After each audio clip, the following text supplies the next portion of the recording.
You've already messed up. It is Wednesday, September 27th. This is the EST Hangout. Matt Awanek and Lieutenant Eric with you here, joined alongside by friends from the Edmonton Elks, Evan Jones and Hernan. Salas here. For those listening on EdmontonSportsTalk.com and watching on YouTube, boys, thanks for coming in and thanks for joining us. Yeah, it's great. How are you guys today? Thank you for having us on the bye week. It's good to be here. I've been watching a lot, and you guys are doing a great job on this show. The guests have been phenomenal. You and Tommy and Eric. Thank you for that too. Well, I want to say, I want to know how your bye week's been going, but this is your third straight day popping in here. Yeah, well, I actually have the day off today, so that's why I came in today to do the show, and then just gonna relax and all that, because then we get going on the weekend again. So yeah, it's been fun though. It looks like Dean was a hit yesterday. Dean was great. Yeah, and then our two boys, Trey Ford and Gavin Cobb, were also a hit on Monday. So I think it's been great. The starter jacket was the biggest hit. Oh my God, that is a beautiful thing was starter getting jacket. You reviews. should see the new one. It's all white, like this year. And it's like a windbreaker 2 type of thing. Yeah. It's Definitely really the most popular item for sure. Yeah. One thing I didn't say beforehand, gotta speak right, kind of into that mic. Of course. So just a heads up Oh, there. just Yeah, our mics are a little. I think actually, Eric, can you just shut one of those doors, please? absolutely. We'll just get that so the background noise doesn't come in here. How's your bye week been? Bye week's been good. Obviously, it's a time to kind of calm down a little bit, readjust right before we get back into the thick of things. So it's kind of just more house cleaning than anything. Yeah. But like Hernan said, it's just a time to kind of reassess where you're at, kind of see how the team's doing from an internal perspective, but then also kind of look at the outlook of what the rest of the season might look like with the players and everything like that. So it's just a good time to have, really. I find it weird though too that you're off today and not working, because I just think the team's on a bye week. Everyone's on a bye week. It's not like, but you guys. I know. Yeah. It's like you're connected with the players. They're off. Why aren't you guys off? Everyone's outside of Commonwealth Stadium. No one's there. No, it's everybody's still in there. Like Evan said, we have one home game left, so we're preparing for that against the Montreal Alouettes, and then we travel next week to the T-Dot. It'll be my first trip to Toronto. Yeah, because they didn't go there last year. No, last time they were there was 2021. I remember towards the end of the season, it was that makeup game. Yeah. It was the second of 3 games in 8 days or whatever it was. And it was really low scoring. Canada took on Mexico that day. That's what it was. We went to Yeah. We were was that the Friday game? No, it was the Tuesday, because I was so thankful Tuesday. that, We're gonna we go to didn't have Sherlock's. that there was an Oiler game that night. Otherwise, we would have had to done a pre and post game. Yeah, that's right. And I then would have had to miss Canada Mexico. I was like, there's no way I'm missing Canada Mexico. We So weren't it was missing any of I that. didn't have to ask for a fill-in. It was just, Oilers are playing. We don't have to do a show That's that right. night. Yeah, and it was super cold that day too. But Cornelius and the team got the win. Yeah. Cornelius and the team. I know. Now, I got to ask, because you're in charge of marketing. Yes.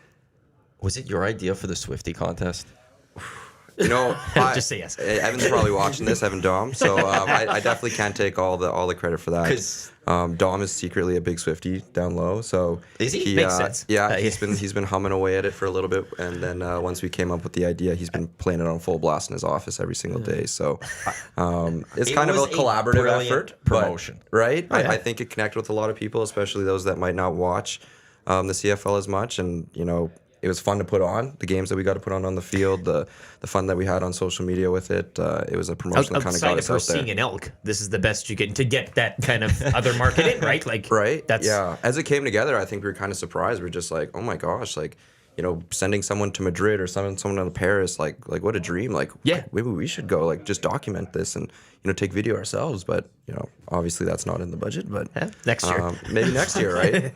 No, it was, but when that came out, you're just whatever, don't think much of it. And then as you get closer to the games, and then you see it at the games and everything, it was just like, This is really happening. This was awesome. And it was people came for this. What was the game? So that would have been the Labor Day rematch. Was the first Would have been the Labor Day right. rematch. That was and I the trip remember to we were Paris, trying yeah. to discuss what was the reason for the high attendance in that game. And we're going, is it the teams winning? It was a beautiful night. It was the rematch. But okay, we're Swiftie full into this. And for a lot of people, that was really high up there. Riverhawks had their Swift night, and I think that was a huge one. Friday night, weather was nice. I mean, that helps a lot too. But that place was packed for that. I think It was really well done with that one. Yeah, I would have to appreciate say, it. I 'cause, appreciate it.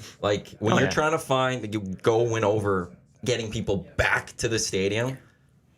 Yeah, you could go in the past and spend the money to bring in that vanilla ice. Yeah. The one you guys did, I think, just Ludicrous. absolutely nailed it. And What's wrong with Vanilla Ice? It's not You Taylor know, Swift. it's It's not there are Madrid. levels, It's I not guess, here. Paris, I, you know, like yeah, the extra. nothing wrong How far with do you it, want me to like, go down this list? I'm a lot Hernan? older than all you guys, so Well, I grew yeah. up on Vanilla Ice. He was, it was great. You would go to a Madrid show, oh man, not a question. because like you're there, right? Say you're there for, let's say 4 or 5 Exactly. days. Go catch a soccer match. Anything. The food's Concerts, probably the- amazing. Yeah. Not probably. You know it's amazing. Yeah, Trips are great. it's- Trips yeah, are great. no, Without it's the gonna be content's the amazing. content, but the trip. You go on a trip to a locale. You don't. You guys exactly. won't approve this, I'm sure. You probably want to stay a little away, but I was talking with other people, and like if I won that trip, I would maybe sell the tickets. Let's take the trip, and I would it'd pay for everything else on that trip for me. You Speaks know, to the worth of it, though, right? Like that's the value Well, of that trip. That's what Why, it and is. just how big that tour is Yeah, right now. yeah. Would you guys want to go see Taylor Swift?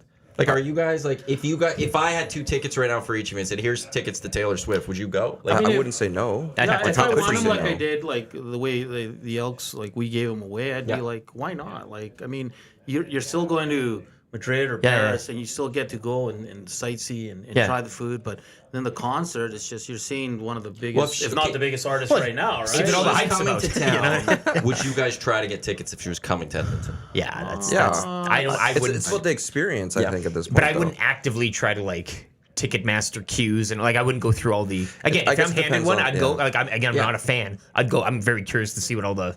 I'm not a big concert guy though. Yeah. No, No, so you got a concert coming up right away. do I? Is Oh it, yeah. Wu-Tang, Yeah. yeah. Did you Different get your kind of tickets? concert. Yes. Oh, yeah. Because That was. Oh boy, you damn well better be keep going to that going, one. down, We don't have to talk about that. No. That's EST after hours. Hernan was a big winner at our former station. Huge winning winner. some Yeah, tickets. Hey, and I did answer the question. I even Yes, you sent did. it Look, in, it's- you won. I'm not getting into this again. So it was funny. So I got those tickets, and shout out to Eric because I love Wu-Tang. I like Nas, and they added De La Soul, which is absolutely yeah. amazing. I'm freaking. When is this show again? Like it's coming up. It's the Friday before our Montreal home game. Okay. So then I didn't tell like my girlfriend anything, and then she went out and got me 2 tickets to go with her. So now I have 4. she not a bad knows this too. problem Or? to Oh yeah, Like, okay. she's like, You're you looking for idiot! Like, extras? you can never wait. And I was like, oh, I didn't know. you didn't. The boys hooked me up. You got to move, right? Like Yeah. you got to move on those things. And So I think we're just gonna bring my my nephew, my niece, and I know that might. So people are like, well, how old are they? Don't worry, they're like 26 and 25. Yeah, no, they're.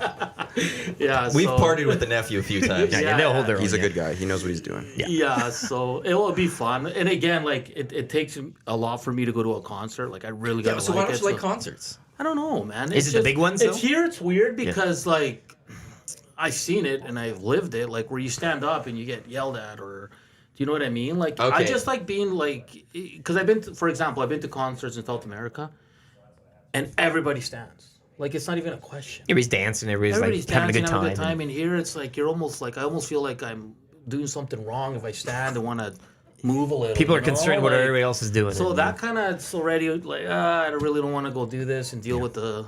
I guess I overthink it a lot too, but Perhaps, but- yeah, but I just like it's like we're going to a hip hop show. Like I sure hope everybody's up and. I think moving you'll be around. on your feet. Yeah. I would Yeah, hope yeah. so. From what I heard about the Wu-Tang, 50 yeah. Cent concert, I think you'll be on your feet. Yeah, You I a would concert bump it. guy? From time to time. I guess it depends on who it is. A little bit of rap, a little bit of country. Like to mix it up a little bit, but I'm not as opposed to it as Hernan for sure.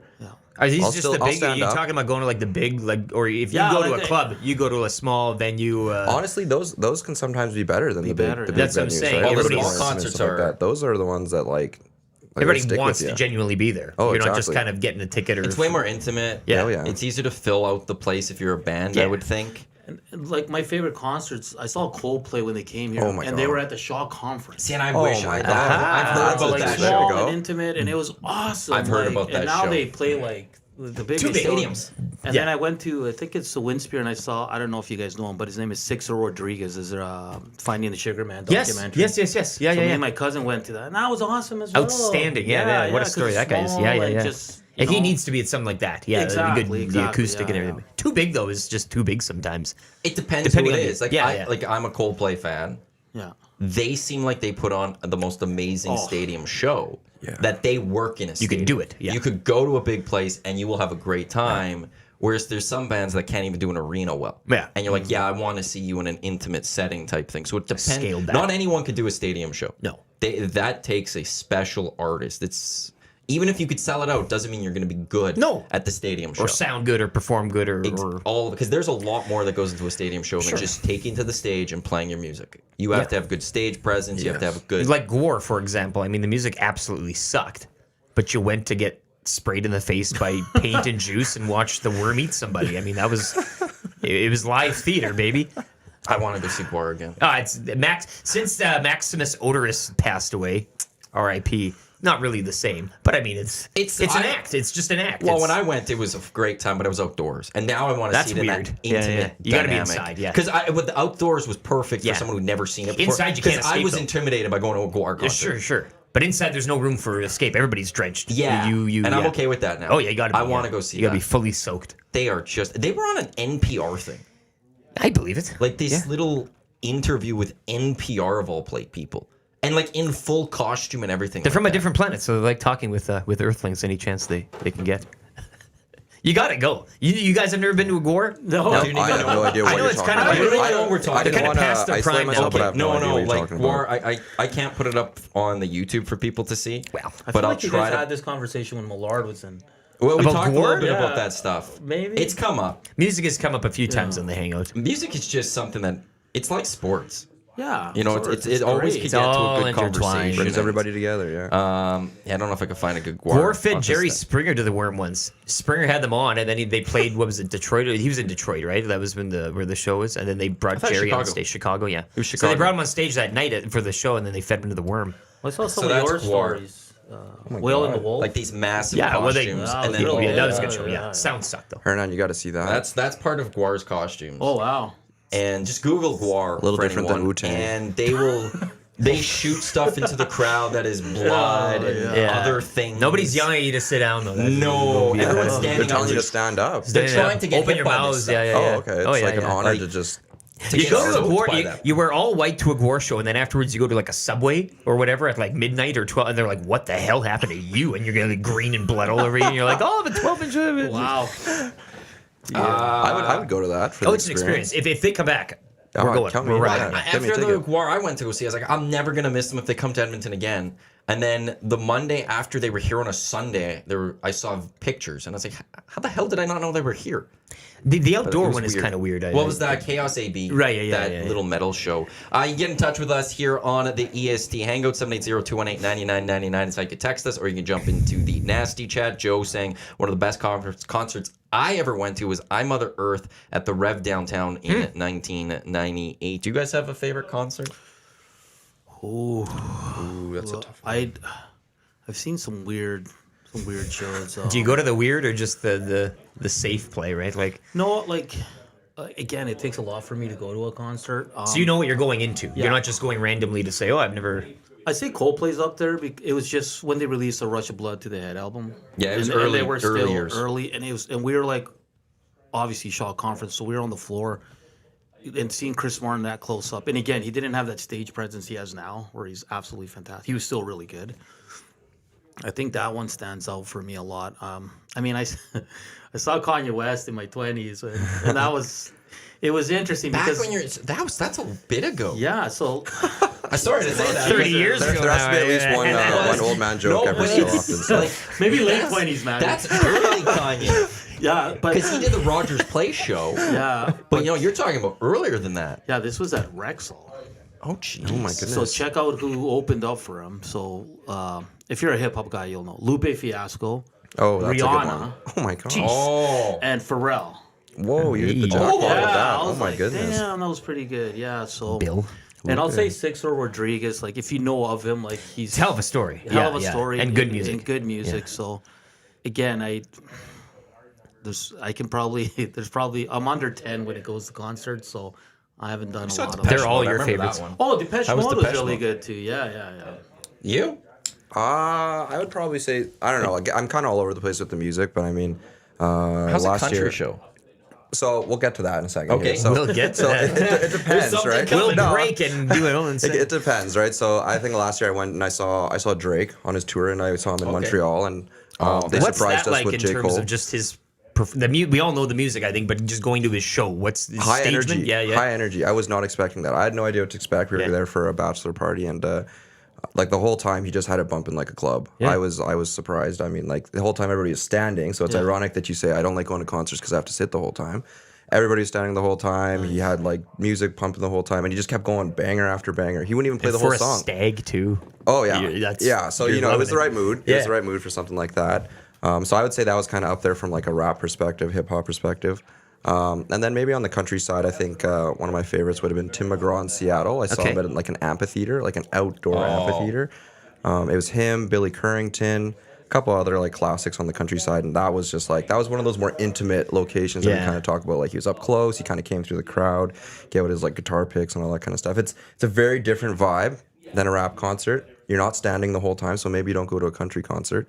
If that's the case, there's a lot more sitting. I know you love your I know country. you really desperately want to go to a Yeah. country. Such a huge country fan. Yeah, more I amphitheater saw shows. Shania Twain this year. That's all right. There you go. Yeah. Yeah, but you were dragged to that probably. Did you No, sit or did no. you stand? No, we like because she has so many good tunes. She's got- crossover type of She's And yeah. I'll say this: her show is like it's not my cup of tea, whatever. But like, So you were dragged to I it. was with the girlfriend, code word here. and but she does such a good show, and she has two backup dancers that are phenomenal. Like they keep the party Yeah. going, and just the whole show in general. Like it's entertaining to watch, even if you're not. Yeah, a no, big fan it's, of the it crosses music. over to other. Yeah, it's- so it was really good. It was entertaining, and you know what? Sold out, and everybody's just dancing, having a good Yeah, time. So yeah. I can't lie, I really enjoyed Shania Yeah, Twain. yeah. I feel like she would be a good stage performer. you think, yeah, She knows what she's doing, I bet. and then Remember keeping her, it light and poppy, just kind of Yeah. The legendary moment in the Grey Cup. with the skidoos going over all over the place. That's that was a legendary wild. moment number 2. It kind of Number feels one like it is never 02, she happened. lip-synced. I'm kind of. Oh yeah, the In 02, yeah, she right. lip-synced. That's true too. Did she? Yeah. Oh. Yeah. That was a big deal that she was lip singing in that one. And she was a late act for that one, I think JMO was saying. The lip sync one in 02? Yeah, in 02, I think somebody fell through or something like that. She came in late. And I think they got Broke her the late or glass something. and she had unthawed just Shania. done the Super Bowl too, or she was going to do the Super Bowl. One of the two. So it was a pretty big deal. But yeah, no, she But the lip-synced. skidooing one was what? That was Where? in Saskatchewan, wasn't it? I think yeah. So it'd be 2013 would have been. Yeah. Was it then? That seemed wild. It feels like it was Or one of was it- those like a drug-induced type of dream. Or was it the more Like, recent I ride think or- about it now, and she's parking the dogs and the skidoos, and I'm like, what the hell is happening there?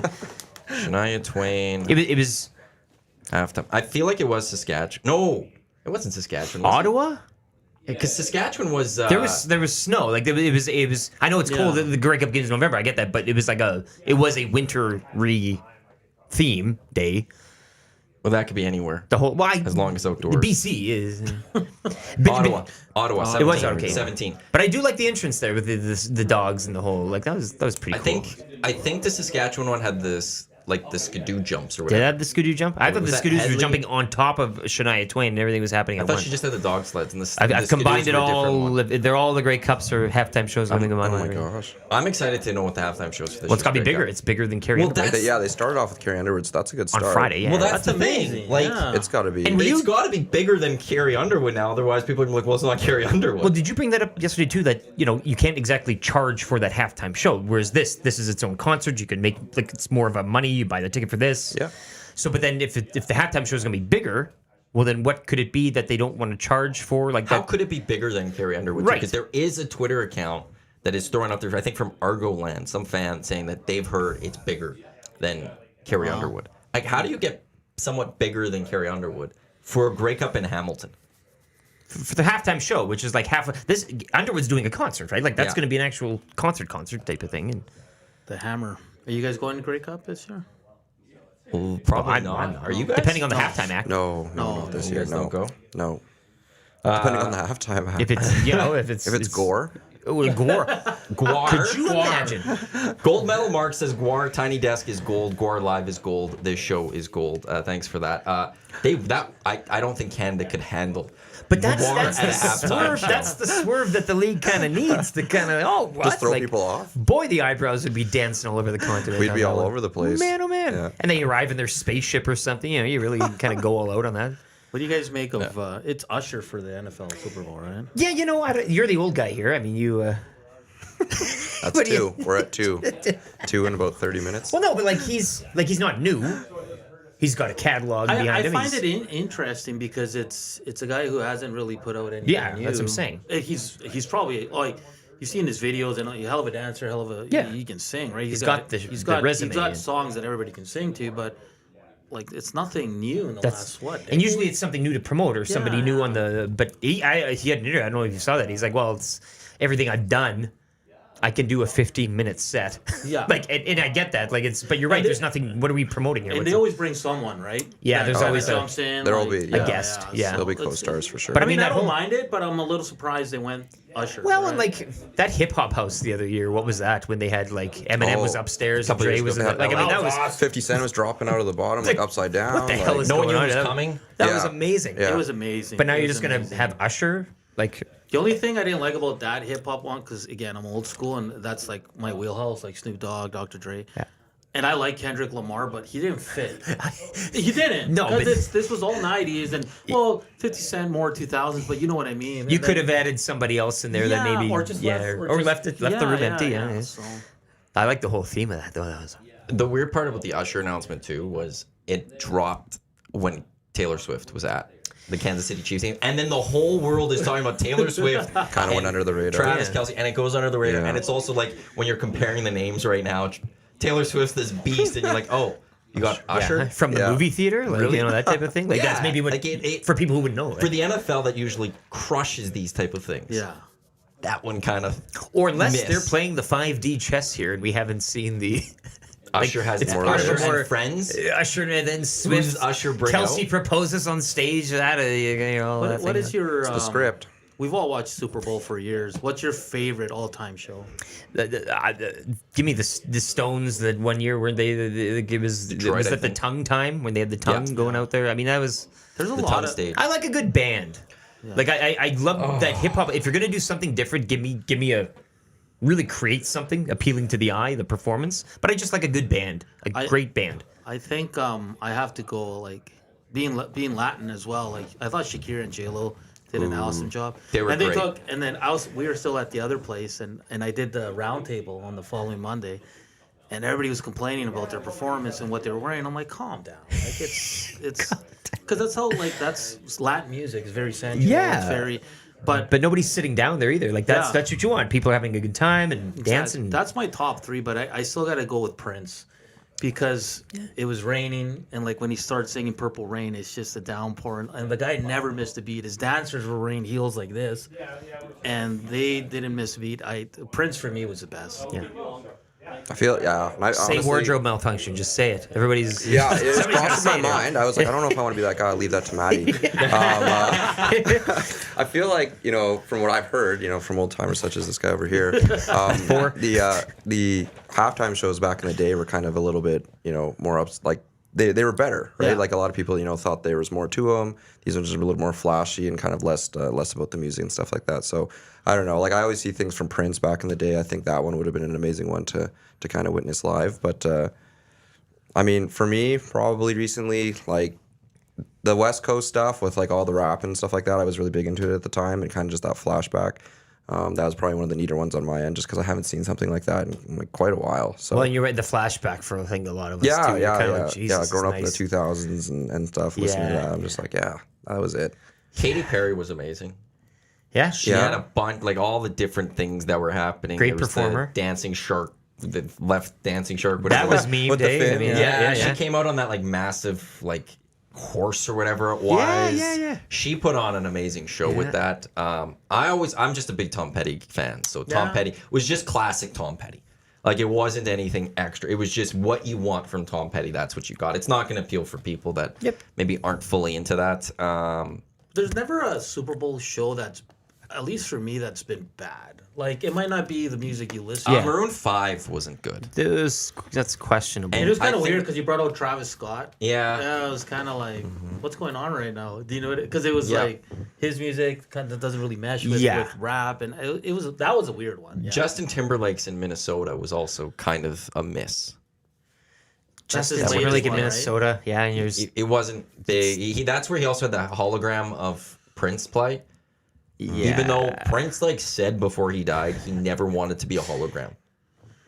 Yeah, those Like, aren't the he outright performances. said that, and apparently the family approved it for JT, but it was Prince's words were he never wanted that, and they did that. And I was like, Well, that's what man. I'm thinking of this one too. Like, it's okay. Usher's announced, Swift, all that's going on, so it's kind of weird. What else? Like, there's got to be something else to this. 100%. So I There's don't know if more. it's a surprise. Maybe they announced something else leading up to it, or you just keep it all under wraps and you. But I mean, even going into it, if you're just going into it too and saying Usher, like it's There's gotta this be isn't more. the NFL, No, is it? No, Is that they know we what they're expect? doing. Yeah, 'Cause last but year was- the game's afoot. Yeah, last year was Rihanna. It was Rihanna. Yeah, and that's a yeah. Was the weekend CFL or NFL? NFL. Yeah. He did the COVID year in Tampa. Yeah, that's right. He didn't That do one I anything for the wasn't a big CFL, fan eh? of, yeah. I don't think the Once Weeknd's upon a done time, CFL. no. No. I don't think he's I don't done think it. he has, no. It was that Kanon. I think he did something. Did he? Or I don't think he was ever a halftime show. was it halftime or something? Like the big Canadian, like Alessia Carr was here in Edmonton in 18, Yeah. which was awesome because I think there was a lot of people that didn't even know who Alessia Carr was, but she put on a great show that there was a lot of people like, oh, I like this. Who is this? And you find, oh, she's Canadian. Oh, no way. Beaches did halftime a year or two ago, did they not? Or did they? Beaches? They performed at CFL things over the years, but not a Grey Cup. Have they? Beaches? Beaches. That Hamilton female quartet. No, The- no, not the a halftime Beaches. show. Not No, a halftime show or halftime show? anything like that. Because you had Arkells a couple years ago. That's maybe who I'm thinking of. Hamilton. Arkells is type good of- live. Yeah. They're good live. I've heard there's some rumblings that might be the Heritage Classic show. Arkells. That one's because everyone's thinking Nickelback. Yeah, and There's then you some do the old rumblings classic. out there that maybe it's going to actually be the Arkells that are coming in Heritage Classic week. Nickelback almost seems too obvious in its own too, right? They Like just it's- were here. I don't know. Yeah. Are you guys at all involved with Heritage Classic when you're with the No. Elks? Or are you guys kind of just No, not really. pushed away and it's Kind of they stepping aside. take over? Yeah, stepping aside, let Yeah. them do their thing, kind of support where need be. But for the most part, it's just the NHL. You guys getting to the game? I don't know yet. I don't know. I'll be at the game for sure. Yeah. You both have And purchased jerseys I already. don't know if I want to go there. Maybe we'll but- skip over that part. Okay, I we was don't gonna- need everybody to know. Yeah, we'll leave that one then. I think they could read between the lines at this moment. How is it working with him over here? Oh, he's great. He's great. He's a sharp mind. And But during you- hockey season, Oh, he's great. So what? I was sick. Can't remember. It was maybe at the start of the season. I got really sick. So I had 2-3 days I was away from the office, and then I come back and I have Calgary Flames players cards. I have those like 50 scattered all over my office. I had to find them. He's only found like 26, so Yeah, so it's still They're going. still going. No, Those we're are still the going. long would you play. know that there's a couple still sitting Oh, yeah. there and he doesn't have? Oh, yeah. Oh, that's a great feeling. Or I'll go on my desktop and there's like a flame schedule, and I'm just like, I always like to bookmark the Flames website, just in case he needs it. And I write 2023 playoff, champions, or I went Stanley Cup champions, something like that. So no, it's fun. We chirp. I mean, but it's all in good fun. What do you guys make of the jerseys? you know what? I think they kept it simple, which I think is the right thing to do for this, and I think they did really well. I can speak from a Flames perspective.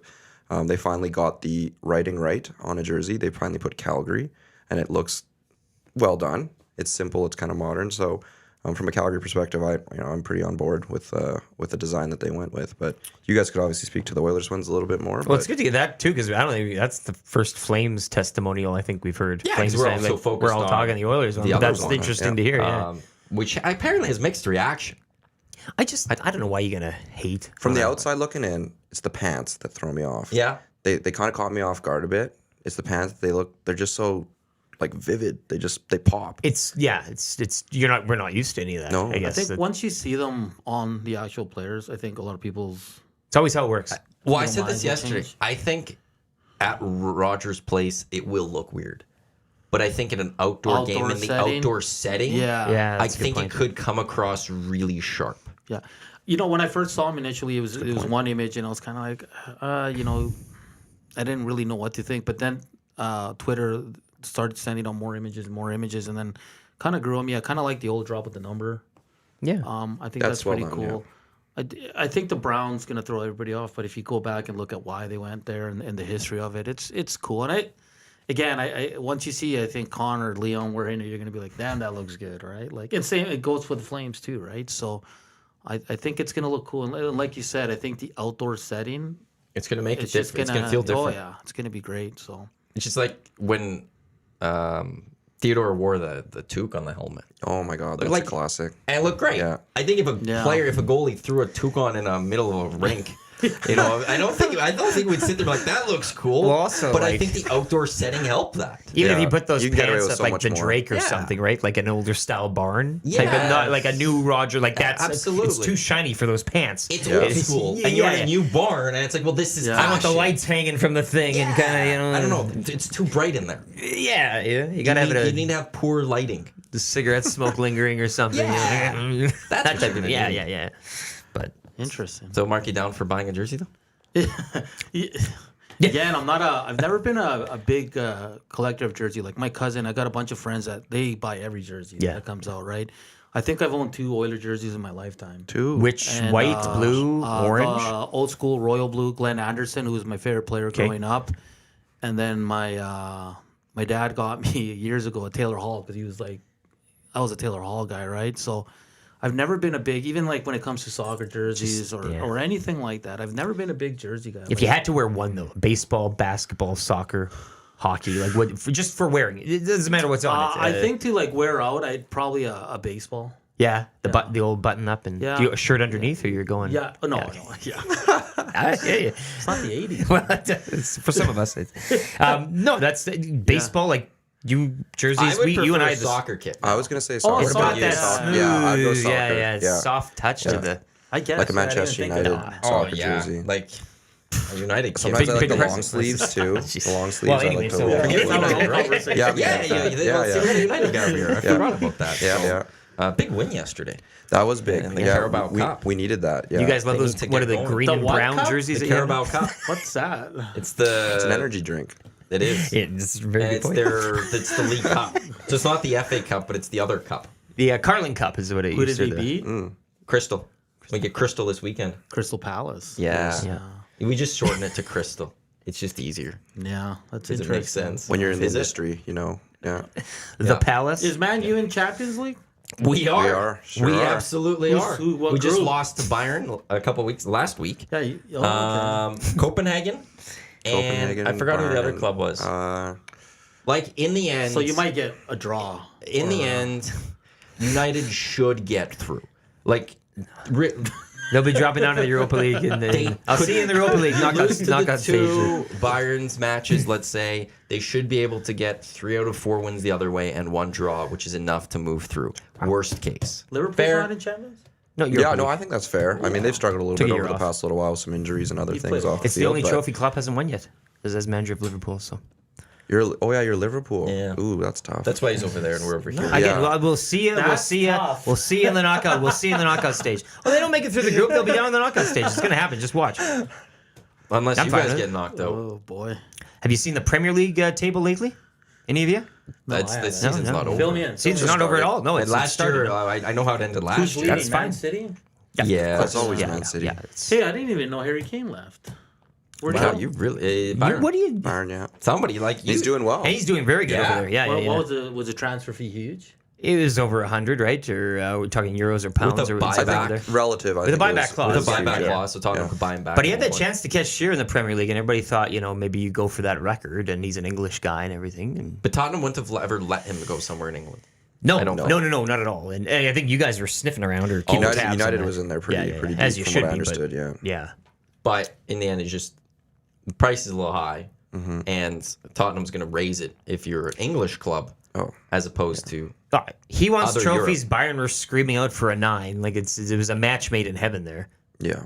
I think the big thing to watch over the next couple of years is what happens with Alphonso Davies. Yep. Does he stay with Bayern Munich? His contract's up in a couple of years. Well, it's whatever happens is if that ship steadies, Well, and- but also, if you're Alphonso Davies, and by the way, you're tuned into the EST Hangout, EdmontonSportsTalk.com, as well as on YouTube, the Edmonton Sports Talk YouTube channel. EJ and Hernan from the Edmonton Elks, Lieutenant Eric Matawanek with you as well. If it comes to marketing yourself, you're good enough to go play for Bayern Munich or Real Madrid. You're good enough to go to Barcelona. You're good enough He's to the best go left to back in the world. United or Liverpool. And the commercial money that comes from being at one of those clubs is going to be a little bit greater than Bayern Munich. Not a lot greater. Bayern is one of the top clubs in the world. Yeah. But there's more interest in the English league. And I would say when it comes to Real Madrid and Barcelona, this is a little extra height. Does he look at doing that? Yeah, How old I is think he's Davies? got a young 20s. I wanna say the Bundesliga as well. 22, That their owner, like it's all like they all kind of exist on it, or they try to exist on some sort of an even plane. I mean, Real Madrid's just He's 22. they'll Will be spend 23 without the November. like. I mean, that's the wild west of, again, as you mentioned, promotion marketing. That's you got to go there, I Yeah. think it's, even over Premier League. I think Yeah, oh, yeah. for Alfonso, it's going to be Real Madrid, Barcelona are always going to be in the mix, and then I think it's EPL. Yeah, About 5 I'd say Barca's Which dropped then though. you only have like a limited number of clubs you would leave Bayern Munich for in the EPL. Yeah. And again, that'd be United Yep. because they may not be won a lot lately. It's commercial. But still a commercial beast. They're at You've least got- top 3 biggest clubs in the world. when it commercial. comes You've to got that, yeah. Liverpool. I don't think you'd leave Bayern for City. Chelsea would buy him. For Manchester City, I think I don't know. I feel like City's always one of those ones you can never count out, just because of the way that they. But then why they not do just stay at business. Bayern Munich at that point? because he maybe wants Premier a League. change of. I It's the know. Premier You've won League, all yeah. he's Yeah. going to win all he can at Bayern eventually, and But then you just, I don't know. I think too, leaving like Bayern, I think it's they're never really stable. There's always No. something going on in the back, and I think Davies' camp has always been a little suspect of that. And hey, what's going on here? And what are we doing? Yeah. Are you looking after my client the best you can? Because they have some real good times, and then something will happen in the back room, and this guy, we've cleaned house, and then we bring in these guys, and they'll leave, and there's always something going on there. And he's already kind of won enough, arguably. But does City have enough commercial backing behind them? They win, but do people really They'll care create the about commercial City? backing. They will, yeah. I don't know. I hear what you I mean. don't know. there. Like that's where I think if It's you're not as organic. I agree know. with I think that. if you're looking at the EPL and you're going to leave Bayern Munich, personally, I don't know why you'd go to City. You're leaving to a serial You're Premier just- League winner and it's one like- that's now won the Champions. Like they weren't there, but they're getting there So if not City, then who would you go to in the Premier League. in the Premier League? United, Chelsea. Like I mean, Chelsea? say what you want about Would you Chelsea, touch but they got the Chelsea? money. but you But they got talked the money. about the unsteadiness. so would you of- touch Chelsea that right could be now? it. That I could wouldn't be it. touch Chelsea. Yeah, But maybe Arsenal as they're on the up. That's what I'm thinking. I think if you try to go to a London club, London you're would be- probably looking at someone like Arsenal right now. He should just go to Miami and play with Messi. Just a wild card. Why not? Vancouver Whitecaps return. Oh. Latter in Oh, his my career, you know what's goodness. happening, right? Yeah. He'll do the swan song back for He's the going to personally finance a new team in Edmonton and finish his twilight career You know here this. at Edmonton. I was playing for messaging them. him at You every heard it here Instagram first. post. I told him to buy FC Edmonton. Never did. Here's the other thing I wonder about Davies' career moving forward too is, at what point, like he's one of the best, if not the best, left back in the world. I don't think he wants to stay as a left back. Oh, he can play. Can Bayern Munich give him the opportunity to play somewhere else, or is that going to be the decision making of him potentially leaving somewhere else because he wants to play more forward? That's a great point. Because in Canada, obviously they don't play him left back because they'd be wasting him there, right? They play him further up. He's more like a kind of plays like that Ronaldo flank. He's a wing back, A wing back, but but for like Canada, more even more offensive. advanced. Yeah, yeah. More advanced. So that's a really good point because he can probably find that spot in the EPL, right? Because when he went to Munich, they were in need of a left back, and they saw his speed, and he was a young guy they can kind of mold into their system, right? Because he wasn't going to play in the mid with the mid they had at that time. No, he fit perfectly what they needed. Yeah, yeah, So yeah. that's I never thought of it that way because technically when he was even in the Whitecaps, he was more of a flank attacking or forward. And Yeah, I think he played a bit turned him mid into a there. defender. But Mbappe Yeah. likes to play out wide too, does he Yeah. not? And I think like he'll be being brought in. Like it's they already have a gluttony of attack. You're saying Real Like, Madrid? Real Madrid, sorry. Yeah, but if that's what you want, if Alphonso Davies, that might. That's what I'm Like, saying. and that's where I so see him as Real's the out, club, and but then where do I go? Where Yeah, I know, who's yeah. going to give Where me do the you fit? opportunity to play further up? yeah. And that's something maybe he negotiates. Like I don't want to play. I mean, he will if he has to. Yeah. But like I want a option that I can move up. And that's the one thing I don't have Madrid at the top is that point Exactly, is the positional thing. The just money's too there, the crowded, commercials there. It's the top. Like it's the biggest club, arguably, right in the world. People dream Real Yeah. Madrid. Barca's dropped, but Yeah, they've dropped. But it's that positional thing that could be a sty in that whole. Yeah, it's because if you want the money for the contract, you want the commercial, You got that, want the it's all locked. trophies, That's good. and you want the position. Yeah, But you'll have to order those four. they got Vinny and- Jr. They got Mbappe coming in. They got Vinny they got Jr.'s they a great got player. good attacking guys on the flank. Because on Canada, he plays. Is Alfonso usually on the left? Yeah. Yeah, on the left, Because yeah. we always Yeah, at get the top. we always get upset when Hernan would throw him on the right. We're like, what are you doing? Yeah. Oh, he's not as good on the right. There'd be times where like him and Adekubi had this great partnership, and then all of a sudden Yeah. he's throwing Davies on the other side. You're like, what are you doing here? Yeah, yeah. It's So it's a good point because there's a lot. The way soccer's trending, it's a lot of them are playing 4-3-3, where you have your center forward or your 9, and then you have the 2 guys that kind of flank, like Ronaldo and Mbappe. Yeah. And I think Alfonso's great. Don't get me wrong, but there's like, if you're going to a big team, they have those guys. Yes. Right. Yeah. And They they're build just as around good those or guys, better. And they're all younger too. They're all Yeah. around his age, so they're all growing like Yeah, that. exactly. So it'll be tough to kind of. Yeah, that'll be. You can make a case for, and you guys mentioned the Premier League clubs as well. Each of them has a unique case, though, and no two are the same. No. And you can't leave Paris Saint-Germain out too. I would With where they are now. Yeah, with where they are now, Yeah. it's kind of they're up and down. They're really volatile with how things have gone. Well, there. and who knows what? Like, I honestly don't know what their future's holding right now because That's they've good. lost And the a French bunch of league, people. too, They'll is- lose Mbappe. The French league is kind of You go from gone up and down as well. Bundesliga to. Yeah. Like there's only, I would say, 5 or 6 clubs I could look at that would go, if it's not Bayern Munich, that's where Davies goes, and that's it. There's no other. Because it seems in the Bundesliga, and Eric can probably attest to this, it's once you've peaked at Borussia Dortmund or Bayern, you move on. Well, you've won. Yeah. You've won Or everything. you stay at Bayern for the rest of your career. Yeah, you become a And club become legend just or whatever you want. absolutely. Yeah. But you go there, you do your thing, and you're like, okay, well, Yeah. what's next? You win the Bundesliga and you compete for Champions League. Champions every League, year. yeah, Every year, yeah. When You're the in that Pokal- competition. Yeah. Whereas, but like in England, it is the biggest league in the world. We see the money the clubs now have because it's separating itself from everyone else. And if you're playing in London or you're playing up north in Liverpool or Manchester, the worldwide attention you get just goes up a bit more than while you're playing in Germany. But maybe by this time too, there's all Super League and stuff, and I mean the landscape of everything could change Maybe the greatly Saudis in the come next. looking at it. The one my gosh. area we left out. Hey, Have you guys seen clips on Twitter of where Ronaldo's playing and some of his teammates? Some of Well, the they- moves they- and shots they've tried to take. they went to And Ronaldo's just like, they went to Iran too. They had his bus going through there, and then the whole village is like chasing this bus. yeah. What Him an and experience Sadio that Mane must are be. tearing it up, man. That's a partnership I never thought to see. Hernan, did you text us? No. On the inbox. Yeah. No. Oh, so we then labeled the wrong person Hernan Salas. Well, this is great. Because, we've got Hernan Salas is texted into 780-218-9999. what'd Great he footy say? talk, boys. Let's go City with a wink. And it's under Hernan Salas. Let's go see. Big City fan over here. He's actually Did you just just secretly. text us into No, the... I swear to God, I haven't texted. Well, whoever sent that in, please send in your name. Oh, Bonnie Doon Rod.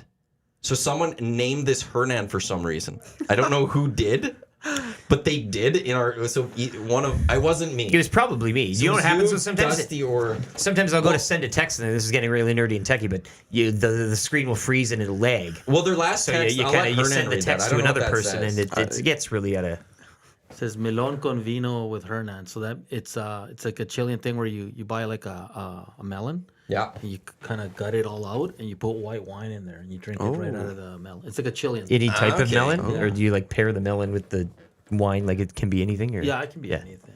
And then you kind of pass it around. It's like a bonfire. Can thing you or bring a- one next time? Can we- Yeah, know you're what, gonna have to right show here us. on the- That's Let's do it, man. I'll make it right here. Yes, I Yeah. want that. Brought you guys the Hote. hotes to the office? Has he shown you guys the hotes? What is this? No. Oh, how do you not bring We the don't hotes? drink at the Elks office. Yeah, Yeah, right. This is 1260. With these Edmonton Sports Talk, this is what we do around here. Should The have had Hote is amazing. And it used to be Hote Fridays on the Bear with They Yuki ate it up. McCord. They ate it It up. was awesome. Yeah. What is a Hote? So a Hote is it's just red wine.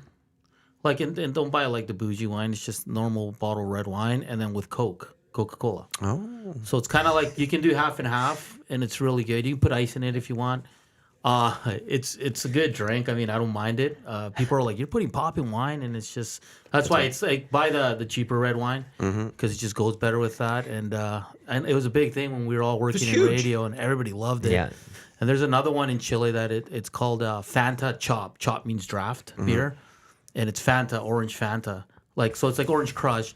So if you go to a bar there, you can get like a mug like this, and it's beer with orange pop, and it's the most refreshing Just thing. like a you'll ever light have. beer, or Yeah, just like a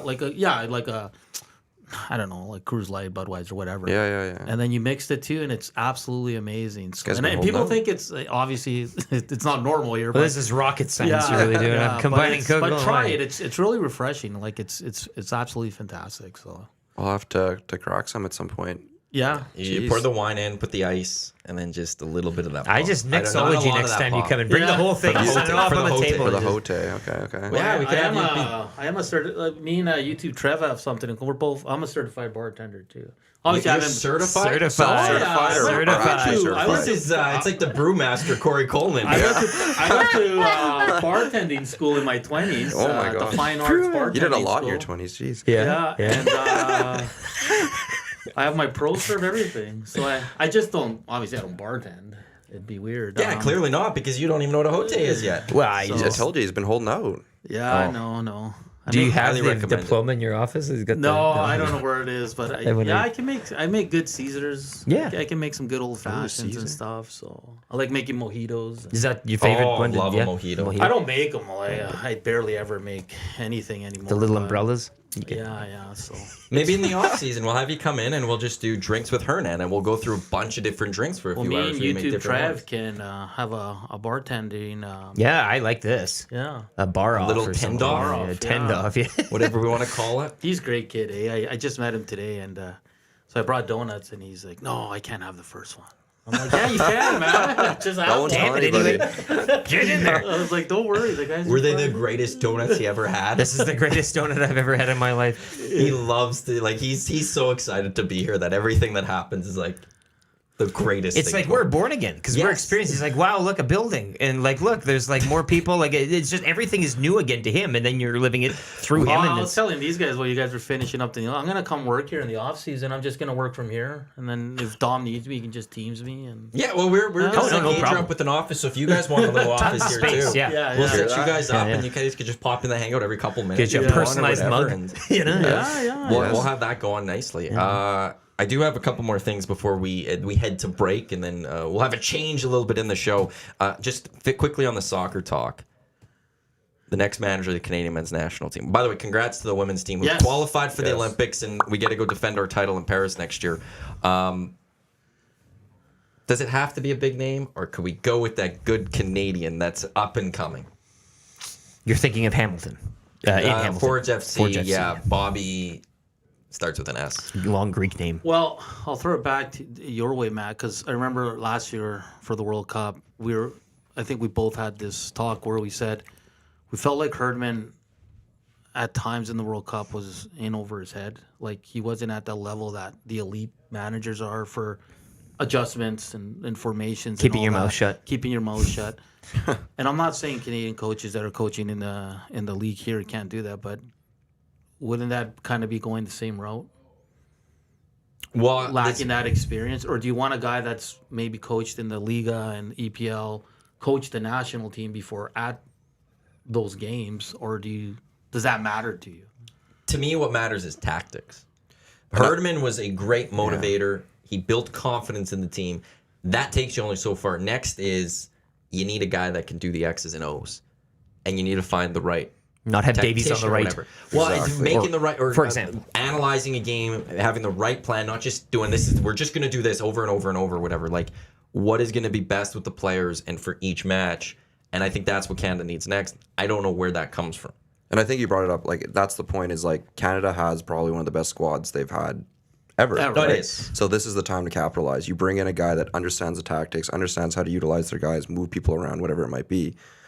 This is your chance to go for it. So you got to kind of buck up and I think take somebody We've that solved has the that CONCACAF experience. riddle here. Exactly, Like, I think this team is exactly. good enough to get through there. I mean, Yeah. as you say, Hernan. I think for those games on snowy nights here in Edmonton, that you didn't need the exit. You just go out and you just kind of be better than them on a snowy ground and no see one what knows happens. who Canada is. No, we're now better. on the scene. Yeah, Yeah. but Countries yes, are you're right. looking at Canada now going, okay, we got to Yeah. watch out for them. You're playing on great pitches, Not just like tap us on the hand, be like, oh, that's cute. You play soccer. No, yeah, Good yeah. job. Good try. But now it's, hey, they're good. We have to play next well. level. Yeah, and understand the opposition, because you're gonna, and especially in the World Cup, like you're gonna Modric, you're gonna go up against a De Well, Bruyne. next year's hopefully Copa America too, which Yeah, is yeah, Brazil great. or Argentina or Chile or hell of a Uruguay tune-up. or No, Ecuador. Chile's not good anymore, so don't put him in that. Well, it's still going to be a I'm just challenge. angry.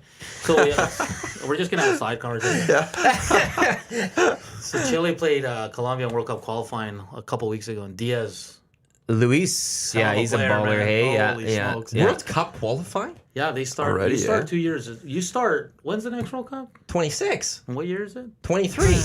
Yeah, you usually start. Jesus. Yeah, I'm like, oh my god. How long is that busy are you guys? He doesn't even know what year it is. You usually start like 2-3 years before, right? Because you don't Yeah, play it's every usually month. 2. You only Well, I'm play used to 2. because they played in September. They play in October, and Yeah. then they don't play till September of 2020. Is it based on the federation? Maybe some start. No, that's Wait, all no, World Cup qualifiers. yeah. No, because Europe hasn't started yet because they're qualifying for the Euros next year. Yeah. Yeah. So they start the year after, and CONCACAF is still Everybody's- qualifying for Copa America, so that's next year. So maybe because Copa America, you all make Copa, right? Yeah, There's you no don't have to qualifying. qualify. Yeah, maybe yeah. then you guys, because Yeah.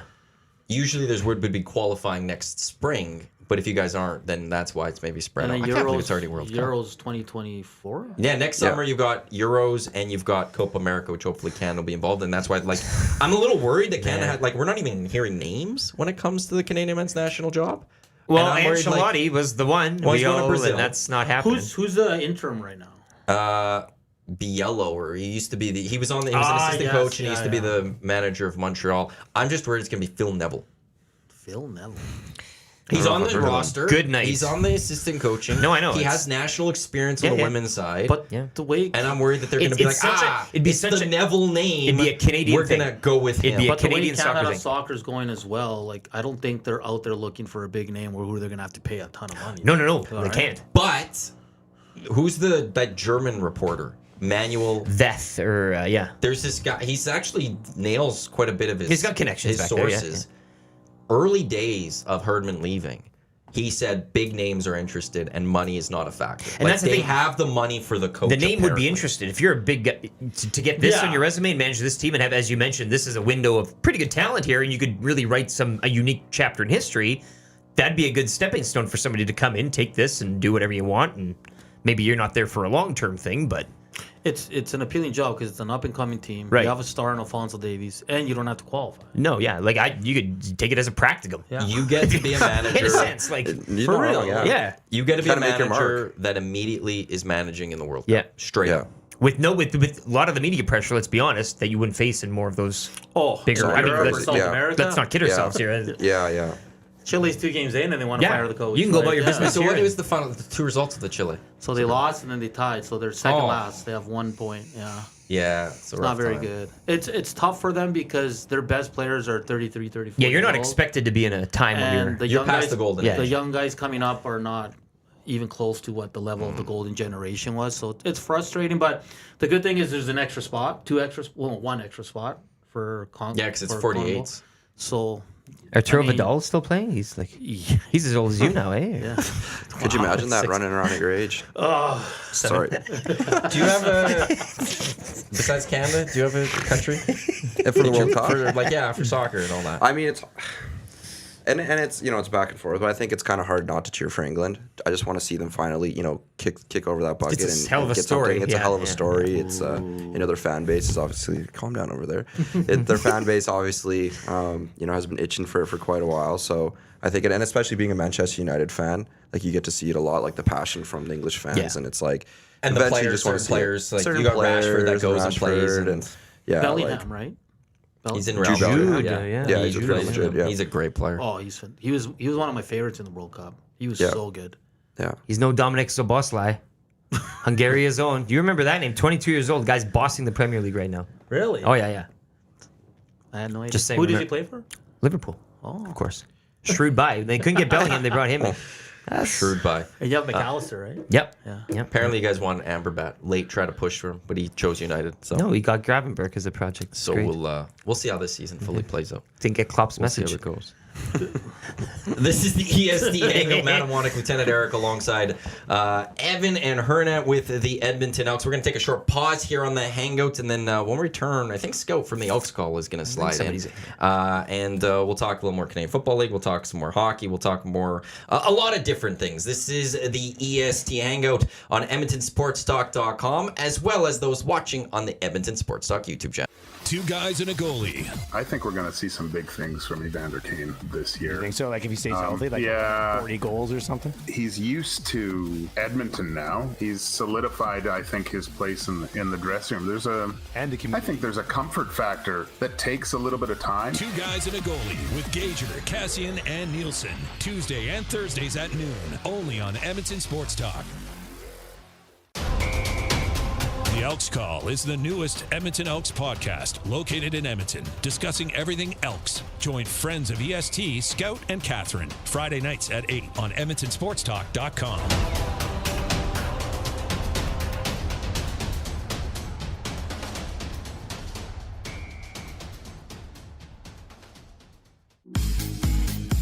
Join Murray McCourt and Curtis Stock for tips and tales from courses around Edmonton and area with the VIP Golf Show, presented by the Tailor Made Performance Center at the Ranch, Sundays at 8:30, only on EdmontonSportsTalk.com.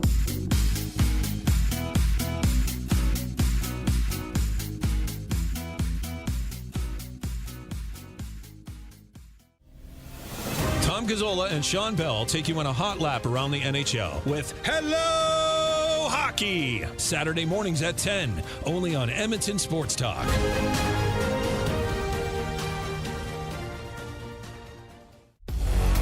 Get to know the winners, props, plays, parlays, and more with Nielsen and Hustler, weekday mornings at 11 on The Lock Shop, only on EdmontonSportsTalk.com.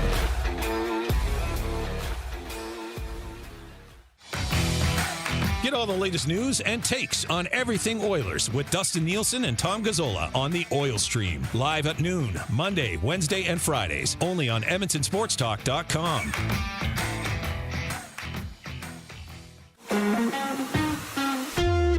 Join friend of EST, Guy Flaming, for the Pipeline Show, Monday nights at 8 and Saturday at noon, as he has you covered with CHL, CJHL, USHL, NAHL, NCAA, and U Sports, plus the World Juniors, Frozen Four, and NHL Draft on EdmontonSportsTalk.com.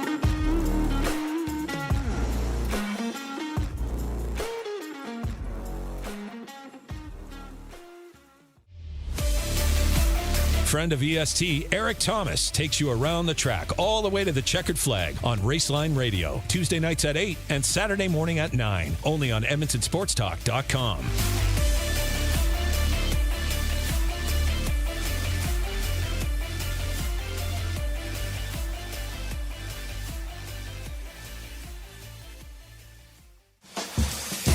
Catch up with friends of EST, Andrew, Mike, and Kayla, as they get you in the huddle with the Edmonton Elks on the Turf District. Thursday nights at 8, EdmontonSportsTalk.com.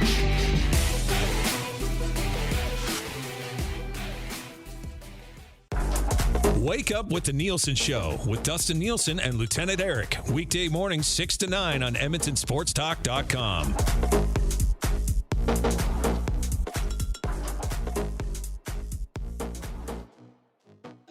The Lock Shop. We've been doing this for a long time. We spend all this time salivating over the season. Sometimes, if you haven't learned your lesson, you go hard betting on week one. And then we get ready to get into week 3 of the season going, what the hell were we talking about for a month leading into the season? Because everything we thought was the case was wrong. So I always tread a little lightly. And I mean, I try not to make these so definitive takes. Things can change very, very quickly, or maybe they have and we just haven't seen it yet. The Lock Shop with Nielsen and Hustler. Weekday mornings at 11, only on EdmontonSportsTalk.com.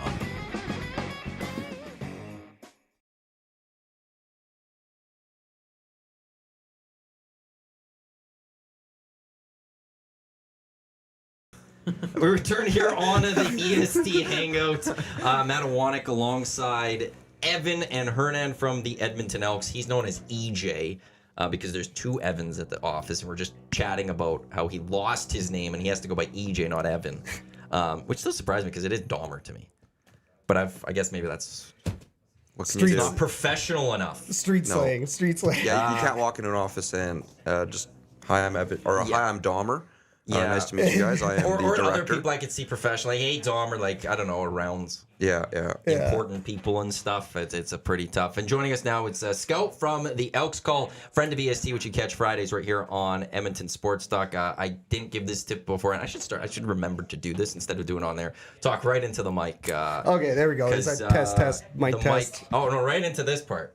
Like the front part. Yeah, that part. There we go. Okay, That's going to be the we're best adjusted. part of the mic. How are you doing? And how's the year been for you down at Commonwealth Stadium? Good, man. I think the first half of the season was a little bit rough down there.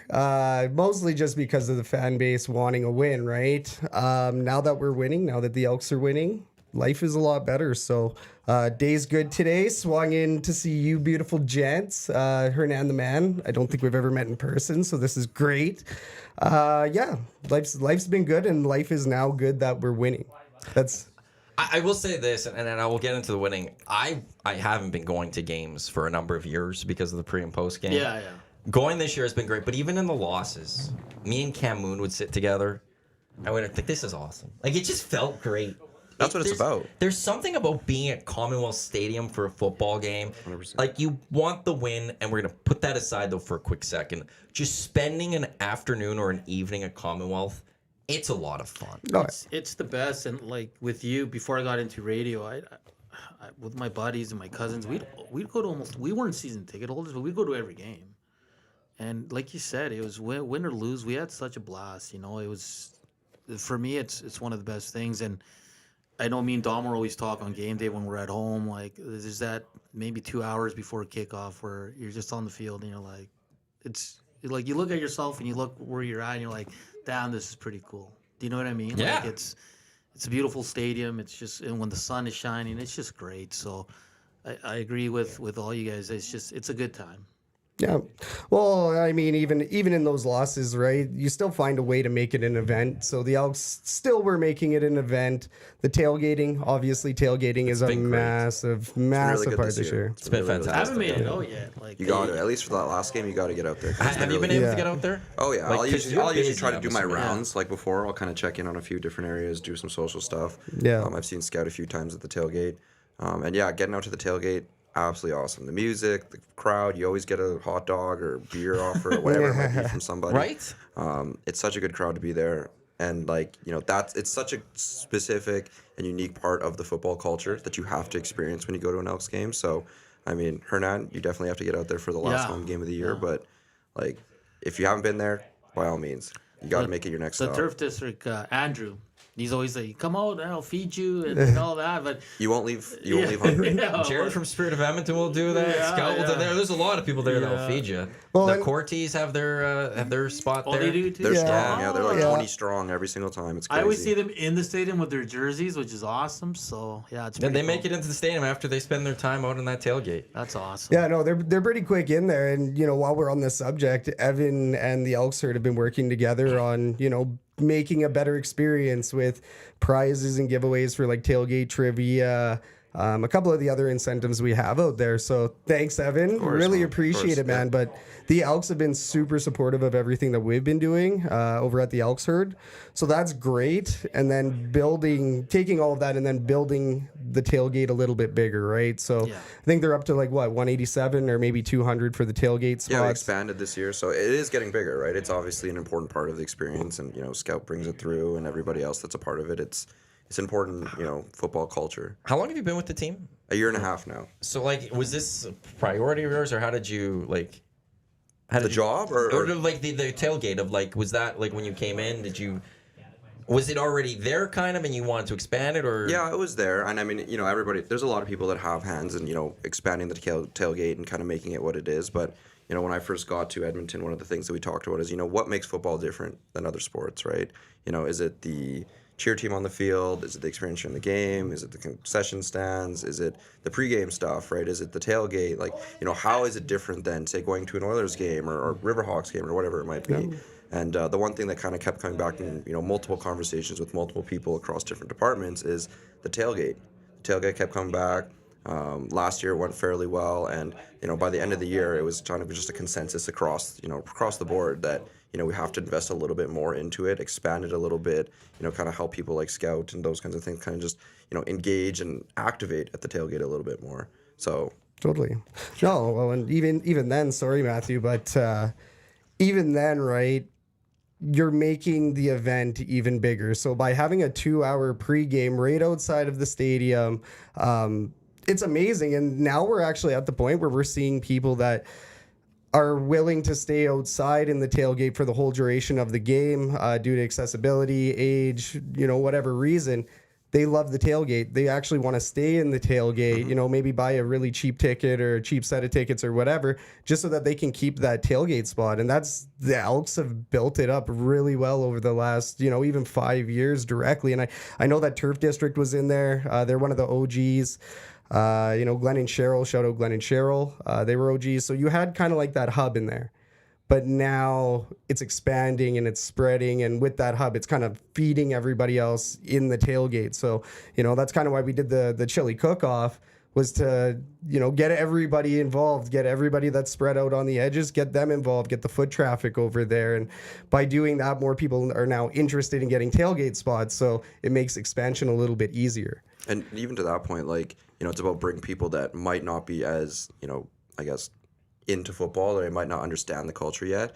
When we had our campus clash game on Friday, we had a lot of students coming in being like, hey, where's the tailgate? Where's the tailgate? I want to check it out, right? Like, this is my first ever Elks game. I just want to swing by the tailgate, see what it's all about, that kind of stuff. So people hear about it, and it's obviously kind of pulling people in. Yeah, and like from a media side, like I've had requests all season, like, hey, we want to go and shoot the tailgate. Like, who can we talk to? So I send them to Turf District. I send them to people that I know I've done media and have a spot there. So it's really stepped up this year for sure, because media's been wanting to cover it, and just from the pictures and videos I've seen from our group that goes out there, like, it looks amazing. And I know I got to make it out one of these days, but me and Evan, we travel with the team, so we see a lot of the other tailgates as well, which is pretty cool. It's such a cool thing in the CFL. I know the NFL has it and it's unreal and all that, but the CFL, this is being taken from the South. The CFL, I think, and a lot of the markets, they do just like the Elks, they do an outstanding job when it comes to Calgary's supposed to have a great tailgate. Especially on Labor Day. Oh my gosh. It was really good. Winnipeg has a good one. Yeah.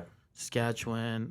Saskatchewan it's not really a tailgate. It's like the whole party. It's like a party. In the province. Yeah. Like the whole Nice. province is partying. It's just across the entire land.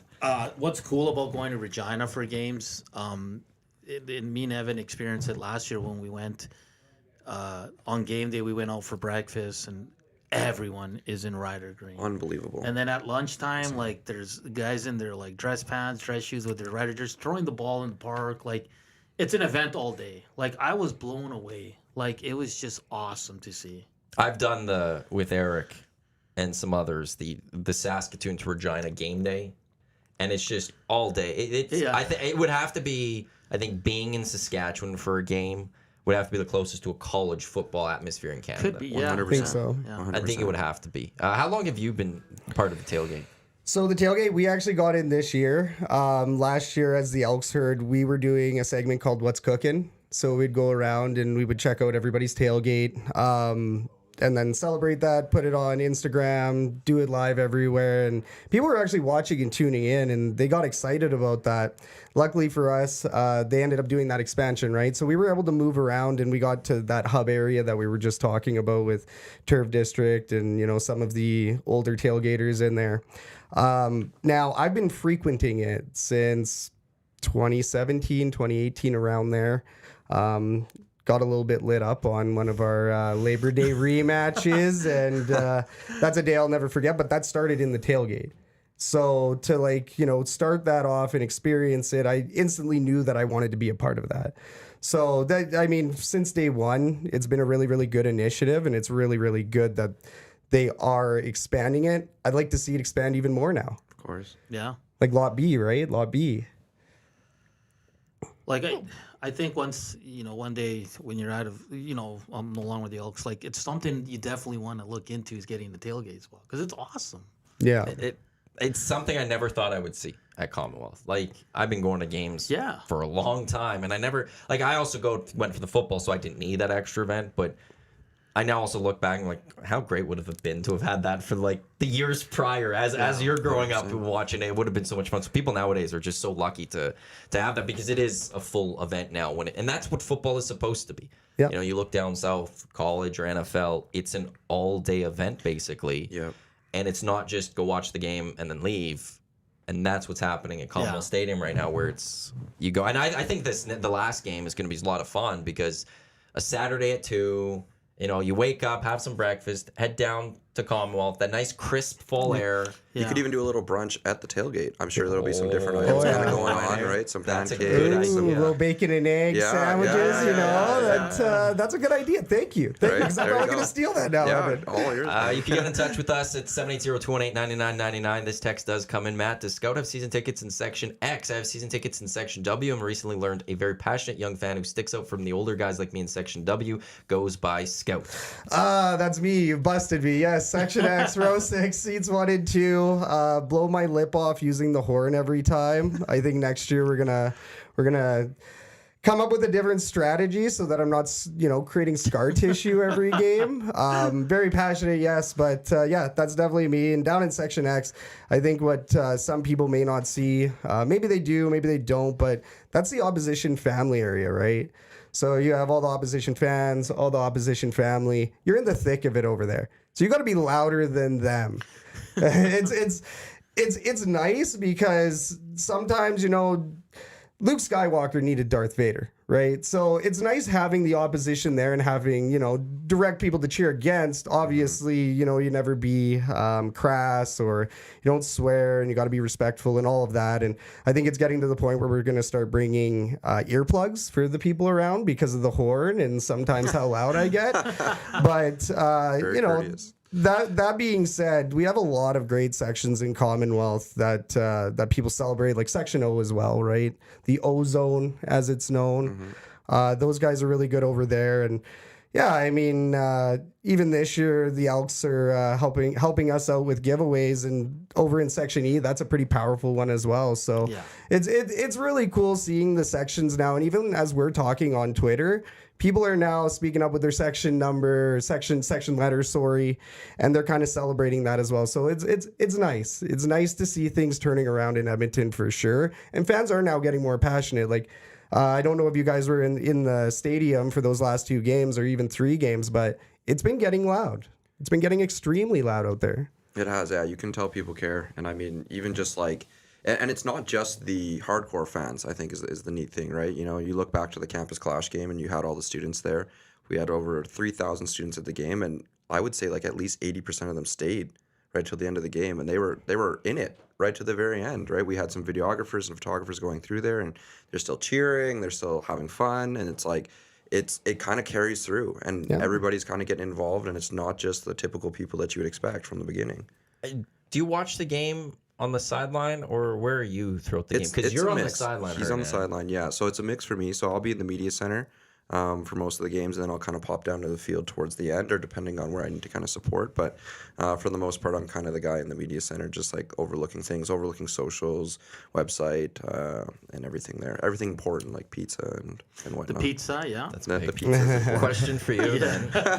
As a fan, how cool is it to be on the sideline with these games? Like, I know you're working. Yeah. I know you've got stuff to do, but do you take moments to like? Oh yeah, and I've never shied away from it. Even when I was in radio, like I grew up on Oilers and the Double E, like diehard fan, right? So I I still remember just being in Commonwealth, during the interview process, and I was like, man, this would be a dream come true. And then I ended up getting the job, and then like I was telling you earlier, sometimes on game day you're down there and you're like, sometimes you're stressed or your things are not going your way or something like that, but then you just look up and you're like, I got a pretty cool job, and I'm working for the team that I grew up cheering for. It's the passion's still there. You want to see the team win and do well. So for me, it's been amazing. Like it's unreal. A lot of people maybe don't get to work for their favorite team growing up, right? Oh, most don't. Yeah, so it's honestly it's been absolutely amazing. So I wouldn't have it any other way. I do miss you guys though. I do have radio FOMO from time to time. He definitely does. I won't. Last year, not doing the post game and pregame with you was it was sad. Jeff, it was great working with Jeff, but there was the Latino heat. When you're missing the heat, it's a little cold. When it came out on Oilers post games or Elks post games before you worked for the team and stuff, that was radio at its finest. Yeah, like it was. I do miss it, but like even last year with the Oilers, it was just nice to kind of turn the game on and just watch. Be a fan. And then you can turn it off and you know, you didn't have to talk about it. You didn't have to fight with people on Twitter or anything like that. So it was a nice change, because when you are doing post games, you get so involved, and there's 82 games plus playoffs. Like you're in it, right? So it's a lot. We'll get into hockey right away. Just a couple more texts. Uncle Jesse saying Section X, row 13 checking in. And then for you, Hernan, how does Hernan like being the paparazzi on the sideline? We always see him on the broadcast shoving his phone in players' faces after a touchdown. I'm assuming getting you the stuff to post up. But that's our everybody's direction. like, hey, Yeah. you're always in the way, and I'm just like, but that's Evan Dom, like, because I do the IG stories. Okay, that's what Nice. you're So doing. for big plays, touchdowns, pick sixes, whatever, right? Like an INT. So like just so the people that follow us on IG can get a sideline sense of what we see and the celebrations, and the guys always do something, right? So That's your sideline, not TSN sideline. yeah, exactly. You get priority. So I'm always like, it's funny, but it's cool because my parents are always like, yeah, we always see you. So my mom loves seeing me on TV, but I had a bunch of friends text me like, man, you really like being on TV. I'm like, well, I don't need to. Like, I gotta, like, soon as something unless I happens, just shoot right them in from there. like 50 yards away. And like, Oh, I love spotting you guys Yeah, on TV. so Like it's- just pointing it out. And that was a game Jeff and I played last year, especially, was spot Hernan in the broadcast and always be like, oh, there's Hernan. We see him. And we just always point it out. For all three of you, I guess, and you guys are going to have different perspectives than the scout here, but how enjoyable has it been these last couple of months with this team, and just how there's this renewed energy around this team? There's a lot of excitement in this city. The games have been extremely competitive. They're winning football games, or they're coming right down to the wire. How has this been the last couple of months being part of the Double E as a fan or inside? I guess I'll start here just because we do see a little bit more of the fan-sided piece. Obviously, you guys see a lot. You guys see probably just as much as we do, but we try to talk to fans in person and get feelers and gauges and everything else. And I mean, to start the first half, I want to say at lost number 9 in a row or 8 in a row, there was like an impending doom feeling throughout the fan base. And it's just because of the way that things were going. We weren't getting wins. We didn't know when we were going to get a win. And, that's not to say anything negative about Taylor Cornelius, right? We know that there is a couple pieces that needed to move around there. But in these last games, and especially even just since that Winnipeg game, because that Winnipeg game was great. We didn't get the win, but we started off with like 3 touchdowns, right? We went up really quickly. 22-0, I think it was. Yeah. Yeah, we were up pretty quick. Exactly. So ever since then, you've seen the fan base, go up, and the positivity and the cries for the name change are now starting to die off a bit. And all of those negative pieces that we saw in the first half are slowly dissolving. They're slowly disappearing, which is, this team needed it. I mean, this is a flagship franchise, right? That's something that I've mentioned before. When you have a team like the Double E taking hits like this, the whole league notices. And it's past the point of like memes and jokes and everything. People weren't even making jokes anymore. Now people can make jokes about the Double E again because we're actually winning. So it's been, even within the stadium, like I said, the stadium's getting louder. The fans outside have smiles, and there's hopes that we're going to win a game. And I think that that's all that this fan base has wanted for the last 4 years or 3 years, right? Past 2019, because we had some wins there. But yeah, I mean, it's been amazing, and it's amazing to be a part of it too, because you don't want to go to a game and feeling negative feelings or thoughts or anything like that. And it is an event, and every time we go, we're just planning on having a good time. And now outside of that, we can have a good time and hope for a win.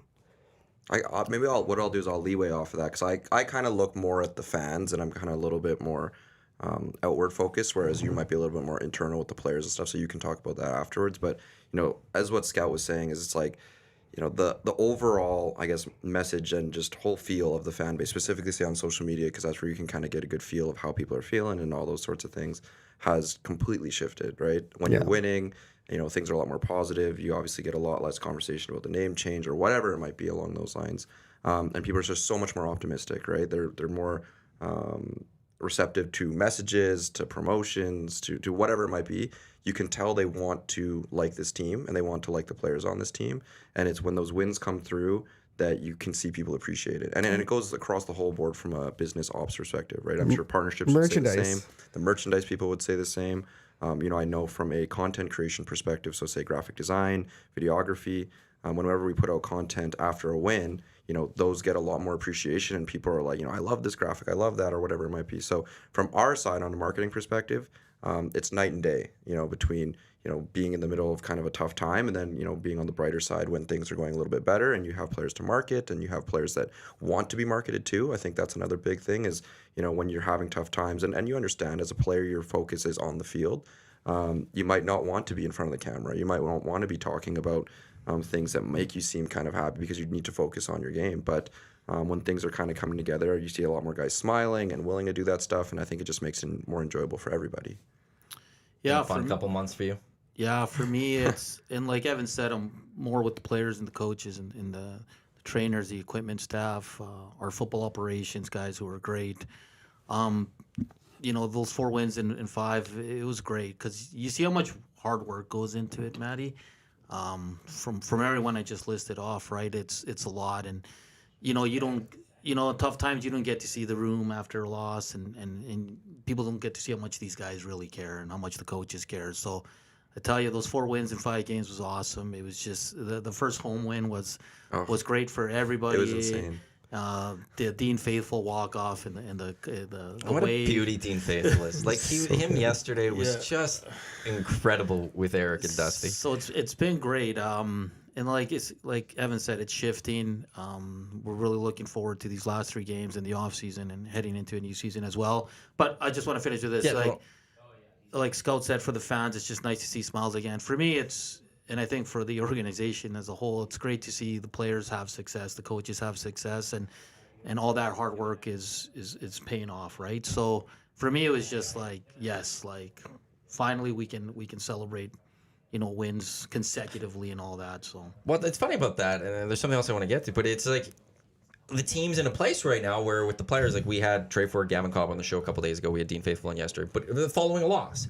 But they were great, and I think even in sports, you're gonna have losses, but it's not like they've been piling up for the last little while. That even for them, I know that they're upset about that loss. I know they're frustrated and they want to go and win the next game when it comes, but they could let that go away for a little bit right now because they've been playing well. And there's a weight off of their shoulders right now. And I think Coach Jones has alluded to this a lot with the media too. Is that even when first half of the season was going the way it was going, our players practice and they stayed together and they practice hard, and their room was always good and our leaders were great. So, and again, that's stuff people that our fans don't get to see that, but the vibe was always positive. Do you know what I mean? Yep. I mean, don't get me wrong, they weren't laughing and laughing and all that, but I mean, like they practiced. They never got down on themselves. Yeah. They always had each other's backs, and that was great to see. So, and you're seeing it now shift. So it's been great, and our guys being out and all that, and always being a good sport, to do media and all that, because it's tough sometimes, right? Like Evan said, these guys are so focused on what they have to do on the field. So we do appreciate all our players and coaches that take the time to join shows like the Hangout and other stations around the city. So for Scout, it's also nice to be an Elks fan and see looking to next year, things look good. I remember the last post-game show we did together in 2021. We were it was just not a miserable season there the team was coming off of, but we're like, where does this team go from here? It was that bad. 2 years later, we're looking at next year's Scout, and we're looking at there's a lot to already this season's not done yet. We'll see how they finish the season up, and it's going to be a fun end. But we're looking to next year, okay, well, how can this team really improve from here? Well, and it's hilarious, too. This is a bit surreal because I was listening about a year ago. I was listening to you guys on 1260 and the station formerly known as. And, I've been hearing a lot of these conversations from your end already, right? With what do we do next year? What's going on with this team? It looks like they have a core. It looks like they're going to finish it strong. And, last year, 2022, they finished the season strong, but it wasn't as strong as what we're seeing this year. So there's still many, many questions going in. We knew we had a decent core, but you have to build upon that. And now this year, we can actually say that we're building for something next year. We're actually building for a playoff run next year, right? The Edmonton Elks, they haven't been in this position in a hot minute. And even with this, we're not technically out yet. Maybe we do get the favors and somehow we do make it into the playoffs. People are actually cheering for that right now. People are actually cheering about it, being optimistic and positive. A lot of us, if not all of us, recognize we're probably not going to make the playoffs. But there's hope for it still. Even when the percentage is 0.05, there's actually hope. So it's beautiful. It's beautiful to see it turn around. Evan Jones, Hernan Salas from the Edmonton Elks, scout from the Elks Call and the Elks Herd, which you can catch live right here on Edmonton Sports Talk Friday nights. And I'm Matt Awanek. This is the EST Hangout on EdmontonSportsTalk.com. And those watching on our YouTube channel, let's shift the hockey here. Oilers win the Stanley Cup in how many games? Oh my god! How excited are you guys for this NHL season overall? Well, I'm a big hockey fan, so hockey's always great. October's always fun, right? Because you have so many sports. Yeah. CFL season's wrapping up, heading into the playoffs. You have baseball playoffs. You have NBA, NHL starting up. NFL's well into their strong, season. Best time of the year. Yeah. Best time of the This year. is the best time of the year. Yeah. Best So time of the year. I will count. Okay, so the two that people say is now, or you get spring, where you get NHL playoffs, you get NBA playoffs, you get the Masters, baseball season starting up. My one hesitancy there is that it's about to end, right? So you it's intense and it's fun, but it's about to end. Yeah. This It's like a is Sunday. just the beginning, Yeah. and you're like, Let's there's so go. much to look forward to. There's right? so much hope, right? Like you're just starting the roller coaster. You're just starting the ride. And you Flip side to this one, though, the fall, sorry, but it's also the start of winter. Yeah. Spring, you're sitting there going, we got the start of summer coming up. Here it's, we're at the start of the deep freeze that's about to come. But you know what? With that deep freeze, you're stuck in spa watching sports for the next, 6 months. Everybody's going to eat, sleep, breathe Oilers. NBA. This is NBA, obviously pretty huge still in Canada. So, And your team at that point cannot be in the playoffs. So, yeah. like, say you're a Lakers fan and they're not in the playoffs. Don't you speak that way about my Lakers. And not everybody is a golf fan, so some might people not care about the Masters. Do you not care about the Masters? I mean, I always know what's going on and who's leading and who wins, but I don't sit there every day and watch it. Well, it's only 4 days. No, I know, but 4 days is a lot. All for it. Yeah. So no, So and I agree. Fall to me is the best, Yeah. but I know there's those that counter with the spring, so I wanted to throw that out there. Yeah, yeah. that's So a fair point. it's great. I mean, and you look at the team down the road from us, like they're a team that's contending for Lord Stanley. So it's exciting. I think it's exciting for the city and the fans, and when you have players like Connor McDavid and Leon Draisaitl, sky's the limit. So it's always exciting when the Oilers season starts. But when you're being mentioned in conversations to go all the way, I think it's even more exciting. So intrigued to see it. I know you guys are talking about the preseason and how they haven't scored and. Well, we're already just debating. Like Dusty, I'm kidding, by the way. Dusty We're already basically- pulling the plug. We We're all- hit the Nielsen show today by Dusty basically saying if the Oilers lose tonight, when do we start the calls for Jeff Jackson's job? Like, Analytics. I think that's analytics, man. No, that's got to be no. Come on, you lose But- 3 preseason games. What are we doing here? but you know what's Kidding. funny? Once, Kidding. There's some people that I have to say that to. once you work in sports for as long as we have, I mean, before I got into radio, like Maddie, I'd watch every preseason game. I'd even Did go you? out, I'd go out to the training camp. I'd watch every interview. But then once you got into radio and you're covering it every day, it was just like, just bring on the regular season and let's go Yes. from there, right? Like, Yeah. From an Oiler perspective, I'm saying just like get us to the playoffs. Start the season at the playoffs. Well, the 82 games doesn't mean anything for the Oilers this year. Or it when, shouldn't. when you have a team like the Wow. It Oilers, shouldn't Yeah, matter. yeah. You're in You're the playoffs playoff and whatever focused. happens. Yeah. Absolutely. you're yeah, playoff well, focused. I think you're looking at it as success for the Oilers. It's no longer in the regular season. It's No. in the playoffs. Yeah. Yes. And they should be good enough. I'll say this. I don't care about seeding. I don't care if they take the second wild card spot. As long as they're there. Just get in. We've seen this in basketball a few times where teams just do enough to get in the playoffs. They don't care about their seeding because they know once the playoffs roll around, they can turn it on. They'll go win. Right. That's where I think the Oilers are at, where it's like, I actually truly don't care where they finish in the seedings. They've got Connor McDavid. They've got Leon Draisaitl. They should be able to beat anyone they go up against. So 82 games doesn't matter. The Calgary Flames, the push is to try to get playoffs. This regular season matters. Leafs, because you're a Leafs fan, Scout. Sorry to throw that out there. Yeah. Ghetto.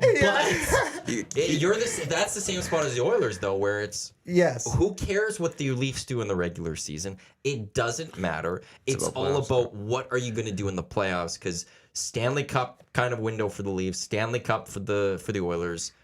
For other teams, it's make the playoffs and see what happens. Well, and see, I'd like to bring up the San Jose Sharks, 10 years ago. Remember how dominant they were in the playoffs? They'd always make it really close, but they never actually made it to the Stanley Cup. They had so many opportunities with their window, right?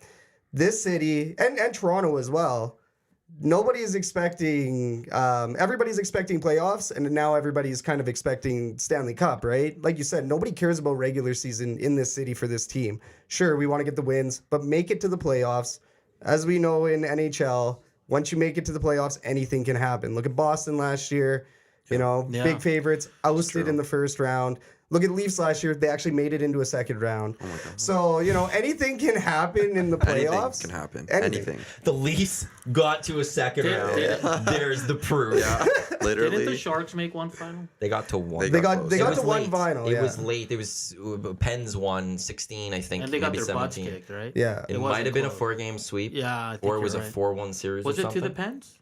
Yep. Penguins? Yeah, That was. I think it was the first of the Pens back-to-back that they had. Second being Nashville. But see, when you talk about achievement, you're not going to say, oh, yeah, well, we made it to the Stanley Cup final once. Or we made it to the Stanley Cup final a couple years ago. Nah, it's did you get the Stanley Cup or not?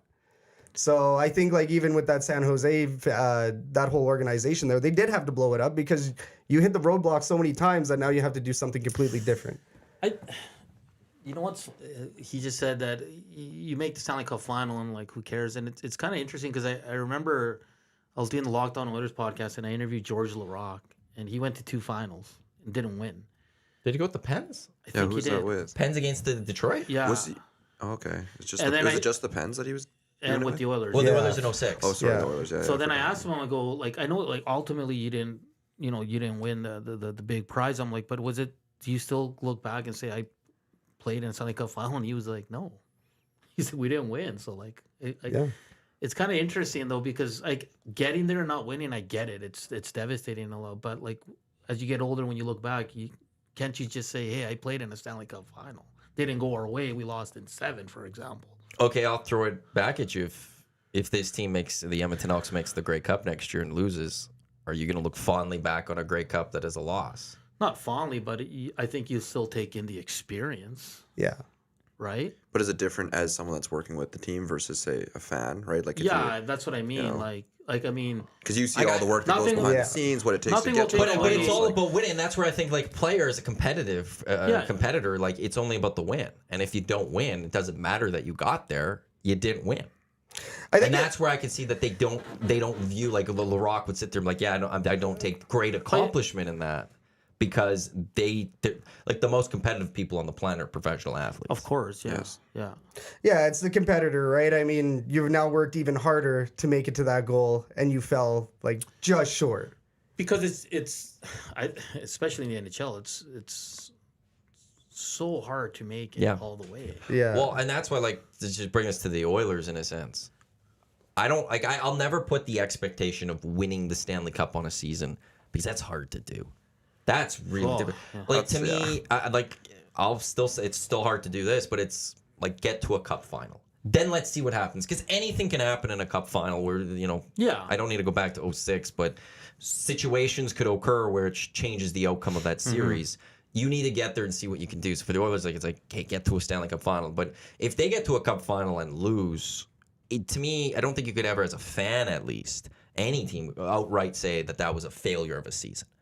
It might have a slight disappointment to it, but that is pretty successful. But I get why a player would not look at it as successful. Players different. Because in 06, I was a fan, obviously, and you were heartbroken when they lost. And it's Game 7. It was so close, and what a run by the 8 seed Oilers, right? So, but now that it's been so long, but I look back and you're still oh man, There's still that little bit. But at the same time, you look back and you're like, what if the Oilers don't lose roles? I know. Do you know what I mean? What if? That's why I would always rather lose before the championship. And I think if you're old enough to enjoy that run, I don't think you'll ever go I didn't want to go through that because it was amazing. It was an amazing 2 months. You're right. Yep. Do you 04 big? It was different. So I was in the Middle East at the time. Okay. So it was 3 a.m. watching the games. Nice. Are you awake and watching them still though? and Yeah, stuff? watching the games at 3 a.m. Dedication. Yeah, calling back home and stuff like that. But, for my friends and family that were in Calgary at the time, the 04 run, they still talk about it super fondly, right? Like, they reminisce on it. They're like, we can't wait for the Flames to potentially get back to those kinds of days. Red Mile spark up and all that kind of stuff. So, I mean, to that point, right, like, you're always going to look back on those days as happy memories, even though... But there's always that little. There's an that asterisk, but, right? There's And an it's- asterisk, but we usually try to end the conversation before Yeah. we get to that point and just keep the happy memories floating. So, What's the best season for the Leafs for you then? Oh, it was last year, yeah. It was it? Yeah. I mean, I grew up in Fort McMurray. My parents didn't necessarily watch a lot of hockey. I actually watched a lot as soon as I moved out. Got my first jersey, started to build that up. So I didn't, basically 2010 is where I jumped heavily on the train. And watching this team since then for the Leafs, I mean, you really just wanted to get to the second round. So last year when we made it to the second round, that was like pretty much our Stanley Cup right there. Because after years Oh, and we years, saw that. Like the way that. What was the the excitement from the team? We saw that. yeah, no, and I mean it's disappointing that we have to look at it that way. But now for this year, the expectation is okay, make it to round 3 or make it to a Stanley Cup final or something like that, right? You need to see more.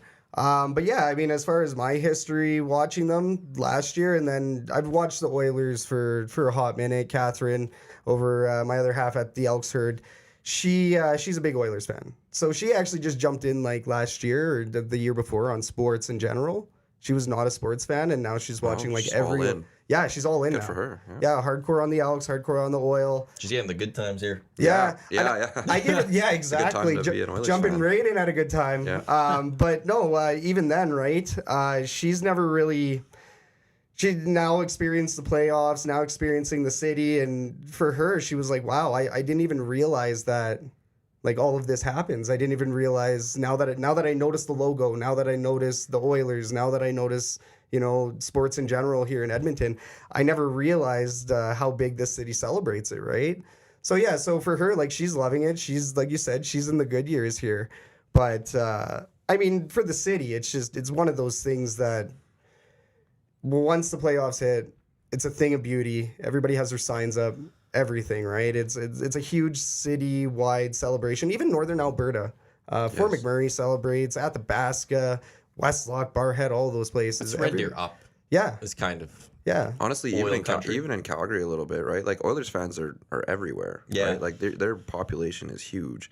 So and even as like a Flames fan, being in Edmonton, when the Oilers make the playoffs, it is spectacular. Going to the Moss Pit and kind of seeing that all come together, and all the Oilers fans, cheering for their team or whatever it might be. Like It's like an it's event special. that day. It is Yeah. special. Like, The you city just comes feel alive. a vibe in the Yeah. city. Like Yeah. Everyone's in a good mood. Yeah. Oh yeah. It's just like everything is working. Like it's usually sunny at that point now because spring is Yeah, starting. yeah. The Oilers are playing that night. Everyone's just like happy, ready to party, and knowing that if everyone has a late start the next day, everyone understands why it's a late start the next day. That's how Everyone's cool with it, was, right? man. Your boss would be like, "You're late. That's fine. Yeah. The Oilers won in overtime." Yeah. You Boss know? might be later. Yeah, I was gonna say, yeah. But it's something about sports like brings people together almost like nothing else, and it's beautiful. Like it with Chile and how it brings your country together in the World Cup. Yeah. Manchester United, like in soccer, how it People just from all over the world. But we It's saw it last such a year big with deal. Canada in the World Cup. Like, Yeah. we got together for the first game, big group.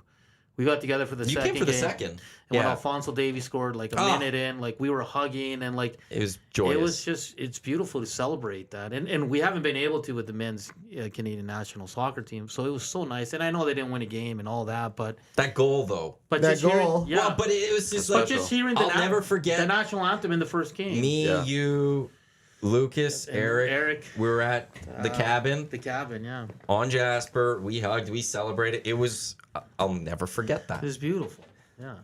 Well, and even so, speaking of the cabin, and even just going back to the Edmonton Oilers, I think one of the greatest moments in playoffs even was I was at the cabin. We were doing the watch party thing, stepped outside, and there's nobody on the streets. Absolutely nobody. A cab rolled around, and the cab was listening to 6:30 Ched or wherever the playoff game was. So seeing the city shut down like that, I didn't see anything like that up until that point. If you are not a hockey fan, it must be great doing your shopping or getting your errands done on an Oiler my game, goodness. like cheering a game. Like you just want to go to West Edmonton Mall and Do the take water all slides of and that. But you go go- on an Oiler playoff game day. But you go anywhere, like it's like everybody has a game in their workplace. Oh yeah. Yeah. Do you know what I mean? Like it's How could you not? Like it's amazing. Yeah, it's Well, and even when I lived in Terrace up by Prince Rupert there in BC, huge Canucks fans up there, we'd be working along, and they have the radio on, and every playoff game they made sure that the radio was on. Similar thing. There's people outside driving with like camper vans that were fully decked out in spray paint, Vancouver Canucks colors and everything else. So I mean, in Canada, it's really, really weird to see how we all just shut down for the sport of hockey. Even the 2010 Olympics, right? Oh, I'll never forget the 2010 Olympics. Where were you when that goal happened? Well, it's not even the goal necessarily for me. It felt like being in Edmonton at the time. It felt like we were hosting the Olympics. You felt that vibe in this city, and we were far away from the event. It swept the country. Yeah. From opening ceremonies to the golden goal to the closing ceremonies, like everything in between. It was a wonderful 2 weeks. It was phenomenal. Yeah. it's great. The John Montgomery walking with the beer. All of it. It was just. There's so many iconic moments that came out of that Olympics. It's just. I love the Olympics. I'll always have a soft spot for the Olympics. I hate the IOC. The IOC is just garbage. They're terrible. They're corrupt, just like FIFA and NCAA. Like I could go on and on. But when the Olympics starts and the torch gets lit, I'm all in. Yeah, you're watching It's it all great. day. You got I it up. love watching different sports. Summer you're or watching winter? sports you didn't even know You have to existed. pick one. You have to pick one. Summer. I'd say too, summer, because it's more The more track, competitive the too, The whole right? country, the whole world is The there. whole world is more competitive. Like there's just more teams in it. 100-meter dash. Oh. Give that if I could have like just one event from the Olympics. You say you only get one event ever. That's the only one you get to watch. I will take the 100-meter But the dash one that's every big time. now is swimming too, because we have so many talented. Oh, for the Canadians on the women's side, On the women's especially, side, we're big in the pool. Yeah, that's awesome. No, I like the last Olympics. Was it the last one? Was it Tokyo? Yeah, it would have been Tokyo. I remember. I got into skateboarding. Okay. They brought that. It was unbelievable to watch. And surfing. Nice. Surfing was a blast. And that's what I love about the Olympics is watching things I never would have watched before, and then by the end of it, you're an expert, right? Like you're in like diving or something. It's like that's not a 9. That's easily an 8. Like what is this judge thinking? Broke the entrance, right? Like All of it. That's a little crooked. Yeah. The legs weren't fully together there, and like you have no idea what you're talking about. It's But you've just watched great. it for a week, and now you're an expert. It's just great to have it on your TV when you get home from Yes. work. It's like the interviews are great. Like, I think the stations do a great job of teeing things up. It's just a fun time. Like you said, what is it? 2 weeks? 3 weeks? So the summer's now, I think, closer to like about 2.5 weeks. 2.5 like, weeks, yeah. There is events that will happen before the opening ceremonies nowadays. And they have To soccer, get things right? in. Soccer's there, Yeah. but it's only under 23. Under 23, But you get two 2 or 3 adult- exemptions. Yeah, that can be. Yeah. Yeah. Yeah. And then that's on the men's side. That's on the the men. women's side, it's your team. It's your team. Yeah. They all get a go. So like if Canada qualified for Paris on the men's side, like in theory, Davies just said is going to turn 23. So yeah, he could qualify and like But they could take the and Jonathan goalie. David could qualify and like that's it. Yeah. Like or they could, I see it like in the lower, but then you could take Stefan Eustachio. Exactly. You could take Yeah. other people. Whereas the women's side, they don't have to worry about any of that. They just all go. Yeah. And that's because, actually, I don't even know why fully that's the case. I Just thought I make could it an tell under you. 23 tournament. There's nothing wrong with that. Blame Well, the but there's a IOC. reason why, like, the clubs don't allow the men's to do that, and they've given this few exemptions. And maybe it's just because the season's just so long for the men's side. Or dollars. Could be dollars. How expensive some of these players are. I don't know. No, because because with Argentina, like, are you going to see Messi go? Probably not, because he's going to take that time to rest. But Neymar did in Brazil. Neymar did, yeah. He did in he Brazil, did. and he was one of the exemptions for that one. Yeah, and that's it's a little unfair. I mean, yeah, But they didn't win. no, I know, but it's still Who do you know who won the last Olympic soccer? I want to say, I know Spain lost, and I was really high on Spain going into that because they had some unreal talent Players, yeah. of just under 23.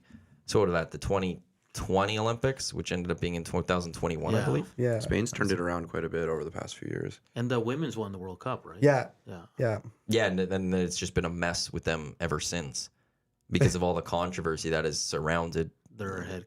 the head of the federation, and the players aren't going to play, and then they might get fined and they've been like banned for a number of years. Like, well done, Spain. You guys win the World Cup on the women's side, and you've absolutely boggled this because you protected some guy that you don't need to protect. How about like stand behind your women on that one? Yeah. I'm trying to see if I could quickly find who won that one. Oh, I'm getting close here on this.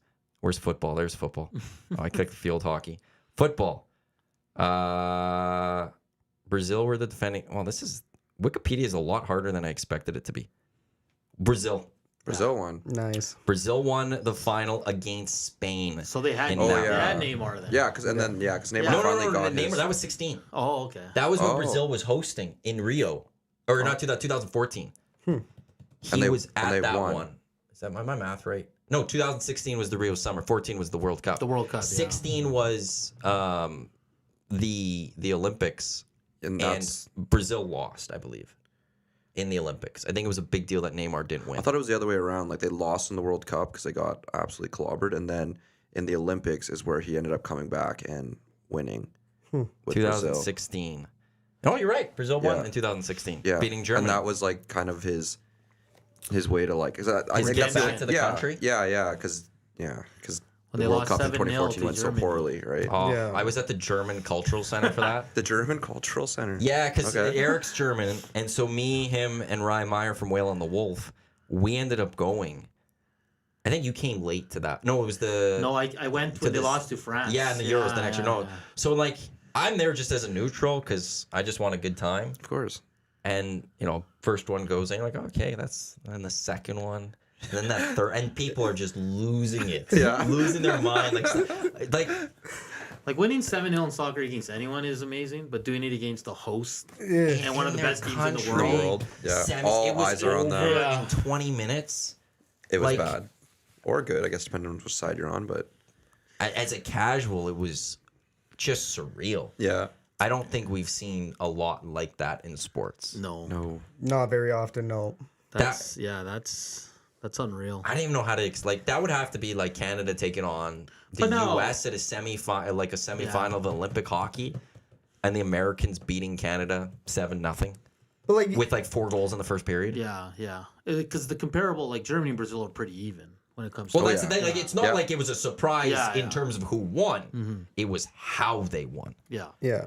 Well, and even like, so let's talk about that Canada versus Mexico game last year.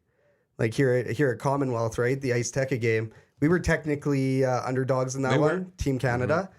But we somehow got that win. And I would say out of every sporting event I've been to, I wish I would have been in the concerts and jerseys conversation because we could be here for a minute. But as far as out of any sporting event I've been to, I would say that Canada versus Mexico soccer game was one of the best, if not the best.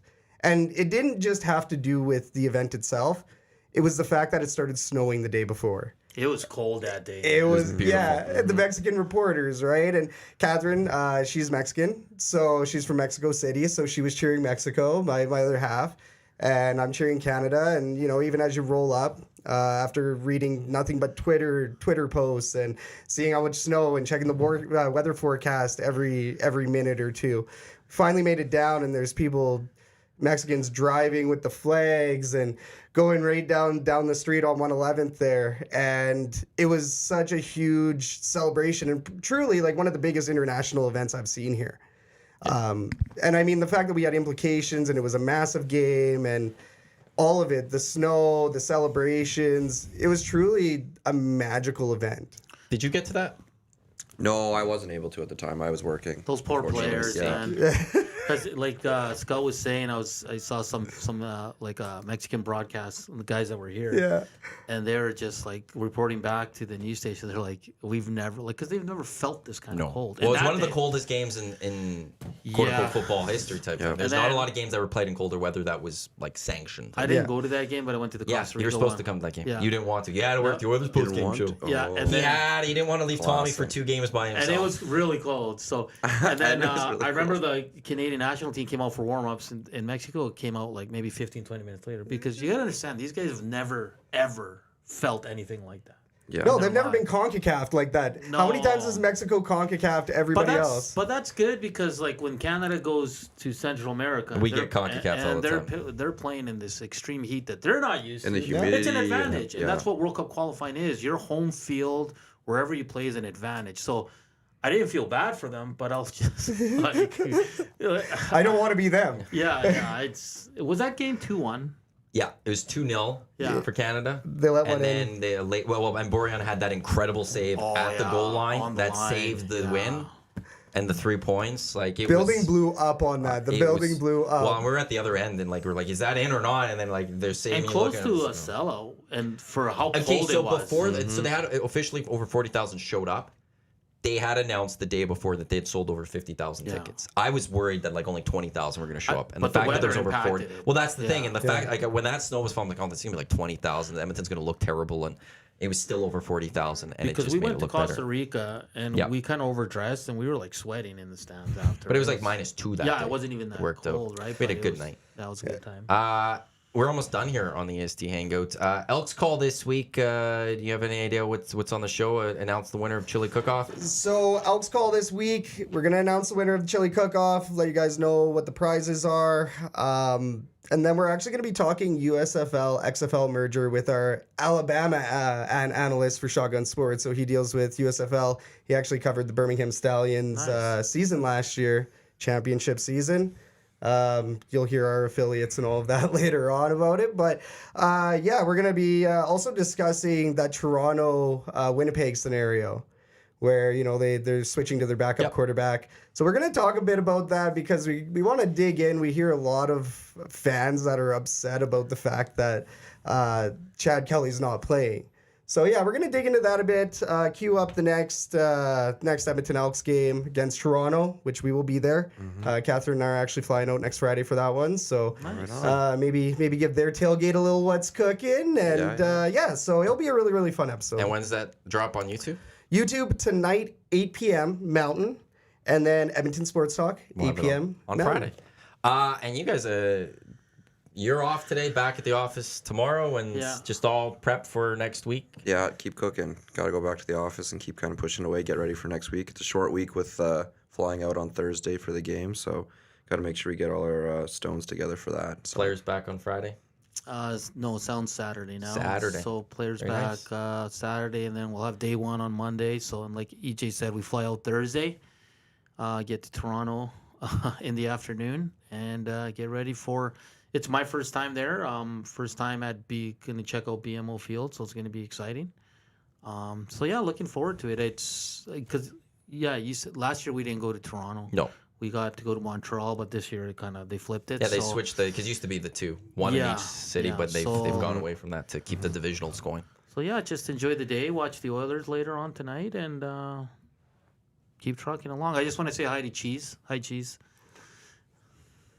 We'll get you on one day on the Hangout. He's got a lot of stories, I'm sure. Gentlemen, appreciate you coming on by. Scout for the last hour. Evan, and Hernan. Thank you for having us. For the last couple of hours. Yes. Appreciate it. Hopefully we can have you guys on at another point at some point. Yeah, Of yeah. course. I'll be Appreciate back. you I guys. might be moving in here to. Again, we'll give you a spot. season, so- Evan Jones, Hernan Salas from the Edmonton Elks. Scout with the Elks Call tonight on YouTube. This was the EST Hangout. Coming up next, it is the Lock Shop with Dustin Nielsen and the Hustler. I think Huss was saying yesterday Ryder Cup. We'll see if that's what they're getting into. Also, some look at CFL, NFL, Major League Baseball at 12 o'clock. Oil Stream, Gazzola, and Nielsen. They'll get you set for the Oilers preseason game later tonight. Again, this was the Edmonton Sports Talk Hangover.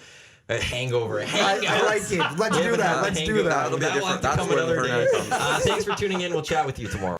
Two guys and a goalie. I think we're going to see some big things from you